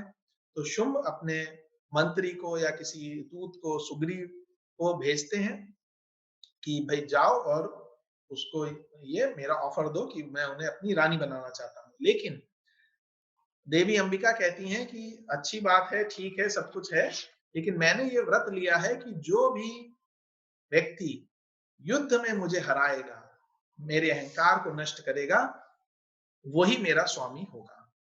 और जब ये बात शुंभ को पता चलती है तो उसे बहुत क्रोध होता है कि क्योंकि वो तो त्रिलोकी का राजा था, उसे क्या पता था कि कोई उसे भी हरा सकता है या कोई उसे युद्ध के लिए चैलेंज कर सकता है। तो वो धीरे धीरे करके अपने कुछ कुछ दैत्यों को, फाइटर्स को सेना के साथ भेजता है, जिसमें बहुत सारे नाम आते हैं, धूम्रलोचन, चंड मुंड, रक्त बीज और निशुंभ, यानी ये सारे दैत्य लोग जाते हैं अपनी सेनाओं के साथ। वो देवी के साथ उनका युद्ध होता है और सभी मारे जाते हैं। एंड में निशुंभ भी जाते हैं, जो कि शुंभ के भाई हैं, वो भी मारे जाते हैं। अंत में शुंभ युद्ध करने जाते हैं, खूब भयानक युद्ध होता है दोनों में। शुंभ देवी को टॉन्ट भी करते हैं कि कि भाई आपको लग रहा है कि आप बहुत शक्तिशाली हैं, लेकिन आपकी सफलता इसीलिए है क्योंकि आपको सभी देवी देवताओं से सहायता मिल रही है। ऐसे में देवी कहती हैं कि नहीं, मेरी कोई सहायता नहीं कर रहा है, मैं सारे ये सब मेरे ही रूप हैं, और वो सभी रूपों को अपने अंदर समेट लेती हैं। आखिरी स्थिति में युद्ध करते करते अस्त्र शस्त्रों से हाथों की लड़ाई में बात आ जाती है। शुंभ आकाश में उछलता है, देवी भी आकाश में जाती हैं, और युद्ध होते होते शुंभ का अंत फाइनली हो जाता है, और देवता लोग पुनः प्रसन्न होते हैं और देवी के स्तुति करते हैं, स्तोत्र गाते हैं। ये कहानी है। और इसमें एक बात, एक बीच में पॉइंट और था कि रक्त बीज से युद्ध से पहले देवी शिव जी को अपना दूत बना के शुंभ के पास भेजती हैं कि अगर तुम चाहो, अगर तुम जीवित रहना चाहो तो तुम यहीं युद्ध छोड़ के पाताल में चले जाओ, तुम जीवित बच जाओगे। अगर तुम युद्ध करोगे तो नहीं बचो। लेकिन वो इस ऑफर को स्वीकार नहीं करता है, और अंत हम सब जानते हैं। ये स्टेज, ये एक कहानी तीसरी थी। तो ये कहानी को भी अगर हम समझें तो वास्तव में अभी तक जो 2 कहानियां थी वो केवल तैयारी मात्र थी वास्तविक आध्यात्मिक यात्रा की। और वास्तविक आध्यात्मिक जो अनफोल्डमेंट है वो तभी होना शुरू होता है जब प्रज्ञा यानी बुद्धि का प्रकाश हमारे मन को छूता है। और इसीलिए आप देखिए जितना भी थियोसॉफिकल लिटरेचर है वो हमारी वो सीक्रेट डॉक्ट्रिन हो, लाइट ऑन द पाथ हो, वॉइस ऑफ साइलेंस हो, हर जगह एचपी ब्लॉवात्स्की जी कह रही हैं कि अपनी वो इसीलिए जगह जगह पे ब्लैंक छोड़ देती हैं कि जो पढ़ने वाला है वो उस पर चिंतन करे, मनन करे और तब उसकी इंट्यूशन डेवलप होगी। अगर हम सब कुछ बिल्कुल परोस के रख दे रेडीमेड तो हमारा अपना कोई चिंतन नहीं होगा, और जब हमारा अपना चिंतन नहीं होगा तो हम सेकेंड हैंड नॉलेज ले रहे हैं। इसीलिए प्रवचन के बजाय हमें स्ववचन पे और अधिक कोशिश करनी चाहिए। ठीक है, हमने कहीं से कुछ बातें सुन ली लेकिन हमें उस पे अपना चिंतन मनन अवश्य करना चाहिए, ताकि उसको हम जब चिंतन मनन करेंगे तो उससे कुछ पॉइंट्स, कुछ तथ्य हमारे अंदर और गहरे उतरेंगे। और इसीलिए जो ये हम लोग यहाँ डिस्कस कर रहे हैं, हालांकि तैमिनी जी ने लिख दिया है, कुछ यहाँ पे हम लोग लेक्चर में शेयर कर ले रहे हैं, लेकिन ये एग्जॉस्टिव नहीं है, ये अंत नहीं है। जितना भी इस पे हम सब लोग आप अपना अपना चिंतन करेंगे उतना ही हम इसकी गहराई में जा पाएंगे। तो इस कहानी में ये होता है कि फर्स्ट 2 स्टेजेस में तो हमने तैयारी की। इस कहानी में अंतर ये है कि जो दैत्य हैं, जो असुर हैं, वो सबसे अधिक हैं, यानी बहुत अधिक डिफरेंट तरीके के हैं दैत्य या असुर, जो अलग अलग तरीके की क्वालिटीज हैं, उसमें हम लोग नहीं जा रहे हैं, वो बहुत ही एक डिफरेंट विषय है। लेकिन उसको वो क्या है वो हम लोग अंत में बात करेंगे। और इस अवस्था में ब्रह्मा जी को लीडर बना के हम नहीं जा रहे हैं, हम सीधे अपनी आध्यात्मिक जो शक्ति है उसको बुला रहे हैं। और सबसे पहली बात, जो शुंभ की जो इच्छा है देवी को अपनी रानी बनाने की, वो इस बात का प्रतीक है कि जब साधक आध्यात्मिक मार्ग पे आगे बढ़ता है और काफी एडवांस हो चुका होता है, ये इनिशियल लेवल की बात नहीं है, एडवांस हो चुका होता है, उसको कुछ शक्तियां भी प्राप्त हो चुकी होती हैं, तो जब आध्यात्मिक शक्ति अपने प्योर रूप में उसके सामने होती है, तो अगर कहीं उसके अंदर थोड़ी सी भी स्वार्थपरता या सेंस ऑफ सेपरेटनेस या सेल्फिशनेस या एम्बिशन बाकी है, तो वो उस शक्ति को अपने पोजीशन में करने की कोशिश करता है। और अगर ये उसके अंदर है, या अगर उसका विवेक इतना डेवलप हो गया है कि वो उसके अंदर पूरी एम्बिशन खत्म हो गई है, तो भी इस शक्ति की सहायता उसे चाहिए इस माया के पर्दे को दूर करने के लिए। और अगर उसके अंदर एम्बिशन है और वो इस मार्ग पे आगे बढ़ता है, तो वो इस शक्ति यानी अपने ही अंदर की शक्ति से सीधे युद्ध के लिए आमंत्रित करता है, और जिसमें उसका अंत होना निश्चय ही है। इसी को भगवान कृष्ण ने चैप्टर 6 में भगवत गीता में कहा है कि सेल्फ ही सेल्फ का मित्र है और सेल्फ ही सेल्फ का शत्रु है। सेल्फ यहाँ हम लोग कह रहे हैं हायर सेल्फ और लोअर सेल्फ से, यानी हायर सेल्फ ही लोअर सेल्फ का शत्रु है और हायर सेल्फ ही लोअर सेल्फ का मित्र भी है। मित्र कब है? जब लोअर सेल्फ यानी देहात्मा, जीवात्मा का अच्छा टूल बन गया है, वो उसका मित्र है। जब उसका पूरा जो सेल्फिशनेस है वो खत्म हो गई है। लेकिन जब तक उसके अंदर ये सेंस ऑफ सेपरेटनेस, अलगावपन की भावना, देहात्म भाव बाकी है, तब तक हमारा जीवात्मा और इसके बीच में शत्रुता रहती है। और यही जो विचार है ये इस कहानी में व्यक्त किया गया है कि शुंभ की अगर वो भावना हमारे अंदर बाकी है, और एक ऑप्शन जो देवी देती हैं शुंभ को कि अगर तुम युद्ध ना करना चाहो, तो वो भी एक तैमिनी जी कहते हैं कि एक स्मार्ट पे ऑप्शन है कि अगर कोई व्यक्ति चाहे, आगे ना जाना चाहे, वो कंप्लीटली अद्वैत में ना जाना चाहे, अपने द्वैतपन को बनाए रखे, तो वो आगे की अपनी जो साधना है उसको ना करके पाताल अर्थात निम्नतम लोक अर्थात स्थूल लोक में ही रह सकता है। लेकिन कभी ना कभी वो स्थिति अवश्य आएगी जब वो उसे आगे जाना पड़ेगा। और अंत में युद्ध करते समय शुंभ का आकाश में उछलना और देवी का आकाश में जाके और उसका अंत करना। ये एक बहुत ही महत्वपूर्ण सिंबोलिज्म है। आकाश, हम लोगों ने कल बात की थी, वो सूक्ष्मतम तत्व है आत्मिक लोक का। तो ये सिंबोलिज्म है कि हमारे अंदर जो मैंपन है, जो हमारा अहंकार है, जो देहात्म भाव है, उसका सूक्ष्म से सूक्ष्म रूप में भी नष्ट हो जाना आवश्यक है, इससे पहले कि हमें ज्ञान प्राप्त हो। और अब देखिए, सूक्ष्म से सूक्ष्म लोक की बात हम लोग कर रहे हैं, जिसका तत्व है आकाश और जिसका जो तन्मात्रा है वो शब्द। शब्द हम सुनते हैं अपने कानों से, और मधु और कैटब की जो उत्पत्ति हुई थी वो कान के मैल से हुई थी। अर्थात अगर हम इन तीनों कहानियों को आगे से पीछे पढ़ें तो हम देखेंगे कि शुंभ वास्तव में जो है, आप स्क्रीन पे देख रहे होंगे, वो जड़ है। महिषासुर और उसकी जो कंपनी है वो तना और शाखाएं हैं, जो हमारी पार्श्विक टेंडेंसीज हैं, और मधु और कैटब जो हैं वो फल है। ये हालांकि कहीं दिया नहीं है, लेकिन अगर हम इस दिशा में चिंतन करना चाहें कि शुंभ हमारे अंदर की प्योर सेल्फिशनेस है, सेंस ऑफ सेपरेटनेस, कि हमें हर जो वो जड़ है, जिसको कि महाचौहान लेटर्स में महाचौहान जी ने कहा है कि इस संसार जो ईविल है, ईविल कुछ नहीं है।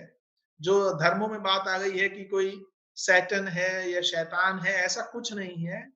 ईविल यानी बुराई का जो आरंभ है वो इसी सेंस ऑफ सेपरेटनेस से होता है। जैसे ही हम द्वैत में हुए, मैं और रेस्ट ऑफ द वर्ल्ड, तो जब मैं हूं तो मुझे अपने लिए सुख चाहिए, मुझे अपने लिए प्लेजर चाहिए, पावर चाहिए, फिर मैं उसके लिए सब कुछ करूंगा। मेरे अंदर फिर जब पोजीशंस हो जाएंगे तो उससे अटैचमेंट होगा, फियर, क्रोध, लोभ, ये सब डेवलप होना शुरू हो जाएंगे। तो जड़ में कौन है?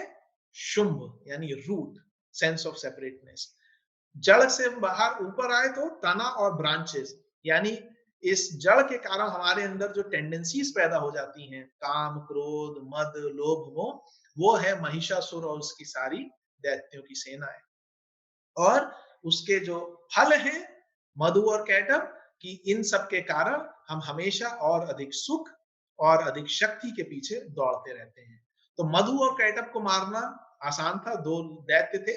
ओके, आसान कहने में हम लोग कह रहे हैं, लेकिन जैसे जैसे आप देखेंगे कि ये केवल एक एग्जाम्पल है वृक्ष का, लेकिन अगर हम देखें तो हम स्थूल से सूक्ष्म की ओर जा रहे हैं। स्थूल से सूक्ष्म की ओर जाने का मतलब है कि हमें और अधिक गहराइयों में अपने जाना पड़ेगा। और फल को तो हम पत्थर मार के भी तोड़ सकते हैं, उसमें बहुत ज्यादा एफर्ट नहीं लगता। लेकिन कई बार हम समझते हैं, वाह, हमने फल तोड़ लिया, हमने बहुत बड़ा काम कर लिया, अर्थात हम आध्यात्मिक मार्ग पे मुड़ गए, हमने बहुत बड़ा काम कर लिया, बस काम हो गया। लेकिन ऐसा नहीं है। फिर अगर आपको ब्रांचेस और तने को काटना है तो और अधिक बहुत मेहनत लगेगी, और अधिक आपको टूल्स चाहिए। फल तोड़ने के लिए तो आपको केवल एक पत्थर चाहिए। वृक्ष के तने का काटना है, ब्रांचेस का काटना है, तो हमें और अधिक उसके लिए टूल्स चाहिए, कुल्हाड़ी चाहिए या मोटर चाहिए या जो भी चाहिए। और जब वो भी दूर हो गया, तब अगर हमें जड़ को उखाड़ना है तो हमें और भी अधिक टूल्स की आवश्यकता है। और यही, अगर हम इस कहानी को बैकवर्ड्स देखें तो यही पूरी यात्रा है जो हम मनुष्य बनने से लेके और एडप्ट बनने तक करते हैं। लेकिन और इसी को अगर इसी को हम बुद्धिस्ट दृष्टि से देखें तो इसी इनिशिएशंस में बात आती है कि श्रोतापन्न और सकदागामी, अनागामी, अर्हत और अशेक, ये स्थितियां हैं विकास क्रम की, जिसमें मनुष्य के सामने या योगी के सामने अलग अलग फेटर्स यानी चेन्स आती हैं, जिनसे उन्हें मुक्ति पानी होती है।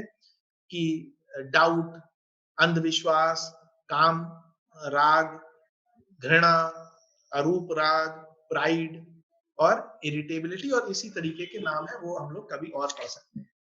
लेकिन कहानी यही खत्म नहीं होती। कहानी असली शुरू होती है, जो हम अपने जीवन से शुरू करते हैं। कि सूरत और समाधि जी ने जब ये कहानी सुनी तो उन्हें लगा कि भाई ठीक है, अगर ऐसी बात है तो उनका संसार से पूरा अटैचमेंट खत्म हो गया, और उन्होंने भी देवी की साधना शुरू कर दी। देवी प्रकट होती हैं और उन्हें वरदान देती हैं। तो जो सूरत होते हैं वो कहते हैं कि मुझे अपना राज्य वापस चाहिए ताकि मैं निर्विकार रूप से, नॉन अटैच्ड रूप से, केवल कर्तव्य दृष्टि से अपने स्वधर्म को निभाऊं और एक अच्छा राज्य चलाऊं। और जो समाधि होते हैं, वैश्य हैं, वो कहते हैं कि नहीं, मुझे बिल्कुल ही निर्वाण में जाना है, मुझे पूरी तरीके से अद्वैत में जाना है। और दोनों लोग अपने-अपने, देवी उन्हें वो वरदान दे देती है। ये एक और हिंट है। ये हिंट इस बात का है कि अक्सर ये समझा जाता है कि व्यक्ति को निर्वाण प्राप्त हो गया या वो एनलाइटेंड हो गया तो बस काम खत्म। लेकिन थियोसॉफी में हम लोग बहुत स्पष्ट रूप से समझते हैं, पढ़ते हैं कि एनलाइटेंड होना तो शुरुआत है। ठीक है, विकास क्रम की यात्रा है, पूरी कर रहे हैं, लेकिन एनलाइटेंड होना या निर्वाण प्राप्ति के बाद मनुष्य के सामने 7 रास्ते खुलते हैं, जिसमें से दुर्गा सप्तशती में केवल 2 बताए गए हैं। उन 7 के बारे में हम लोग कभी अलग से चर्चा कर सकते हैं, क्योंकि वो एक बहुत ही लंबा विषय है, लेकिन आप स्क्रीन पे देख सकते हैं वो 7 अलग-अलग। मैंने मास्टर्स एंड द पाथ जो पुस्तक है C.W. लेडबीटर जी की, उसमें उन्होंने 7 मार्ग बताए हैं कि वो व्यक्ति जो है वो या तो यहीं रह के अपना काम कर सकता है या पूरी तरह अद्वैत में, परमात्मा में समा सकता है, किसी दूसरी चेन में जा सकता है, और अलग-अलग वो जो ऑप्शंस हैं वो उसके पास उपलब्ध रहते हैं। तो अर्थात उन्होंने सूरत, लेकिन मेन बात ये है कि सूरत और समाधि ने कहानी सुनी, प्रेरित हुए और वो साधना की, और देवी ने उन्हें दर्शन वरदान दिया, अर्थात वो एनलाइटेंड स्वयं हो गए। अर्थात वो अपनी आत्मा और बुद्धि को, स्वरूप को जान पाए, और उसके बाद उनके सामने जो रास्ते खुले उन्होंने उसे स्वीकार किया। और यहाँ पे पूरी जो दुर्गा सप्तशती है उसका अंत होता है।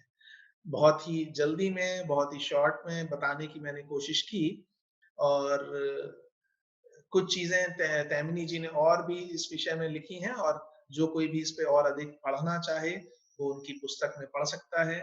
और सबसे बड़ी बात, वो अपना अधिक चिंतन कर सकता है, क्योंकि वो शक्ति हम सब में है।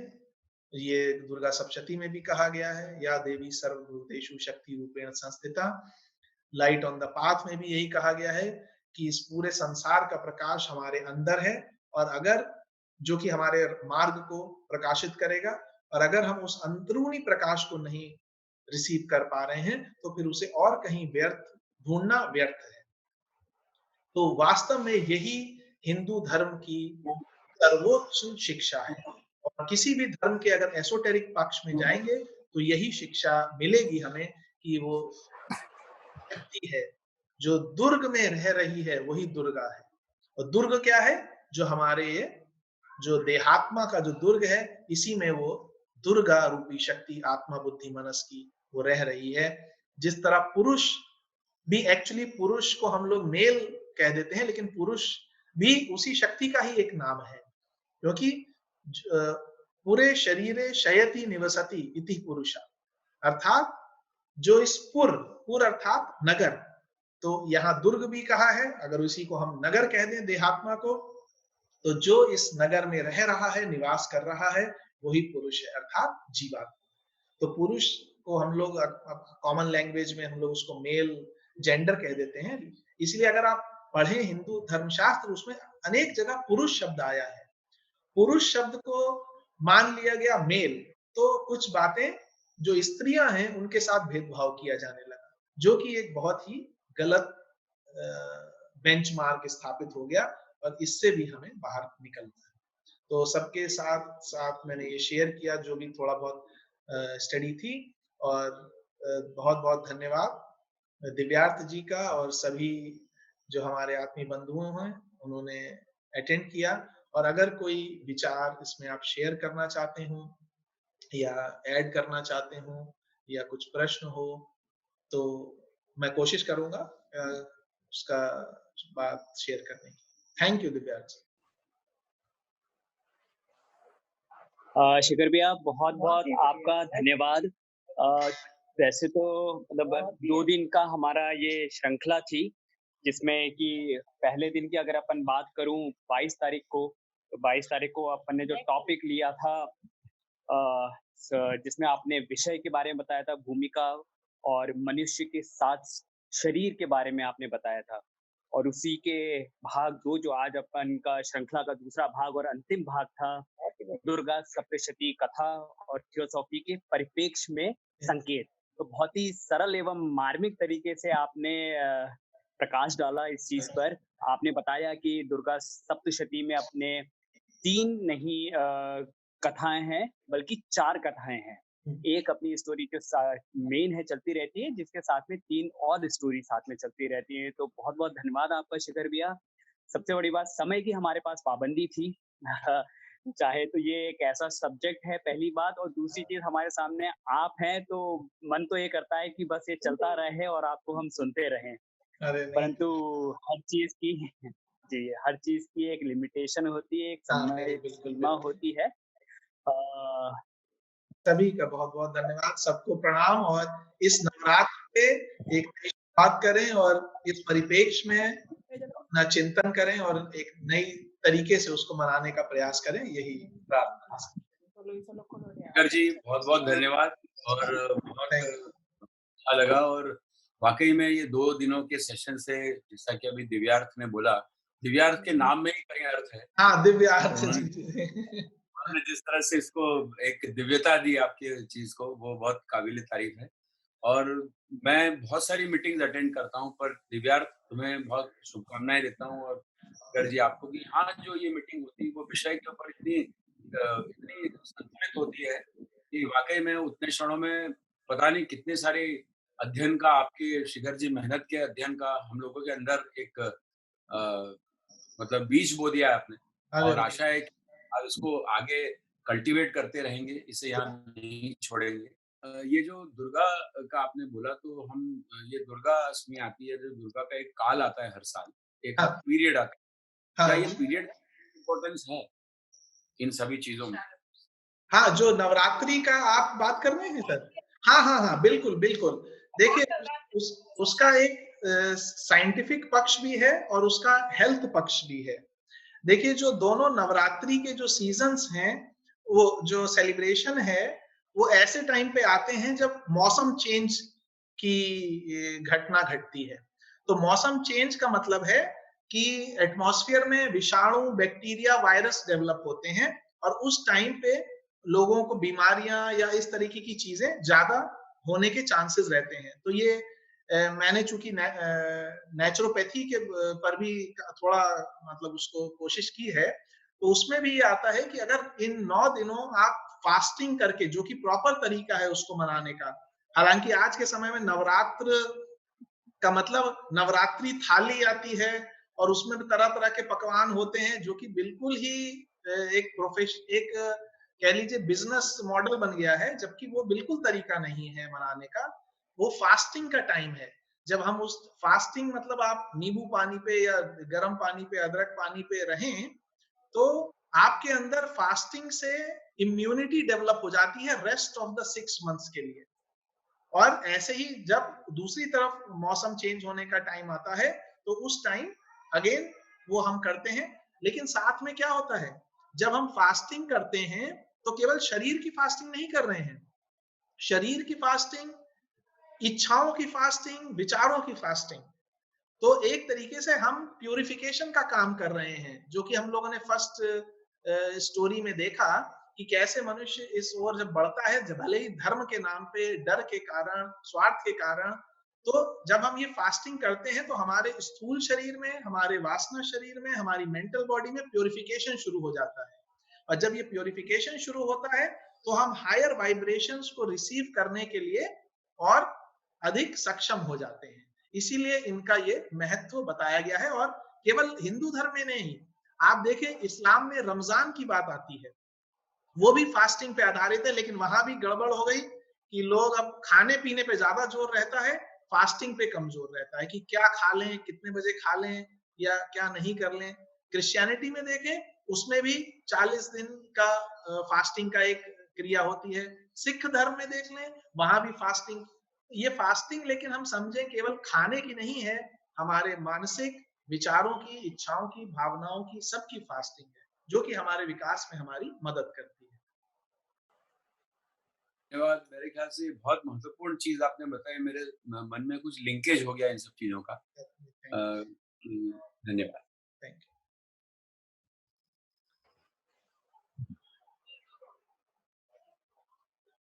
हाँ, मेरे समझ में किसी और सज्जन का भी कोई प्रश्न था, अगर अनम्यूट करके पूछ सकते हैं, अदरवाइज फिर शिखर भैया मेरे समझ में अपन आज का ये श्रृंखला यही क्लोज करते हैं। शिखर भैया, मैं भी आपको थैंक यू बोलूंगी। ये बड़ा कैप्सूल कोर्स था मेरे लिए भी, और मैं एक्चुअली टाइम डिफरेंस में देख नहीं पाई, लेट हो गई, सॉरी। बट मुझे बहुत अच्छा लगा। मैंने आपको ग्वालियर में भी सुना है, आपका कैप्सूल कोर्स रहता है। एक कैप्सूल में आप काफी सारा वो गागर में सागर करके देते हैं हमेशा, तो बहुत हम लोग के लिए बड़े फायदेमंद रहे। Thank you. दीदी, थैंक यू सो मच। और आपने समय निकाला, और बस यही शेयरिंग हम लोग करते हैं ताकि एक दूसरे के लिए सही हो। Thank you so much. तो मैं सभी और मेंबर्स को बताना चाहूंगा कि अभी हमारे साथ में डॉक्टर रितंबरा अग्निहोत्री जी थी, और वो जर्मनी से उन्होंने ज्वाइन करा है। तो समय का थोड़ा सा शायद वो मिसमैच हो गया, इस वजह से वो लेट ज्वाइन कर पाई।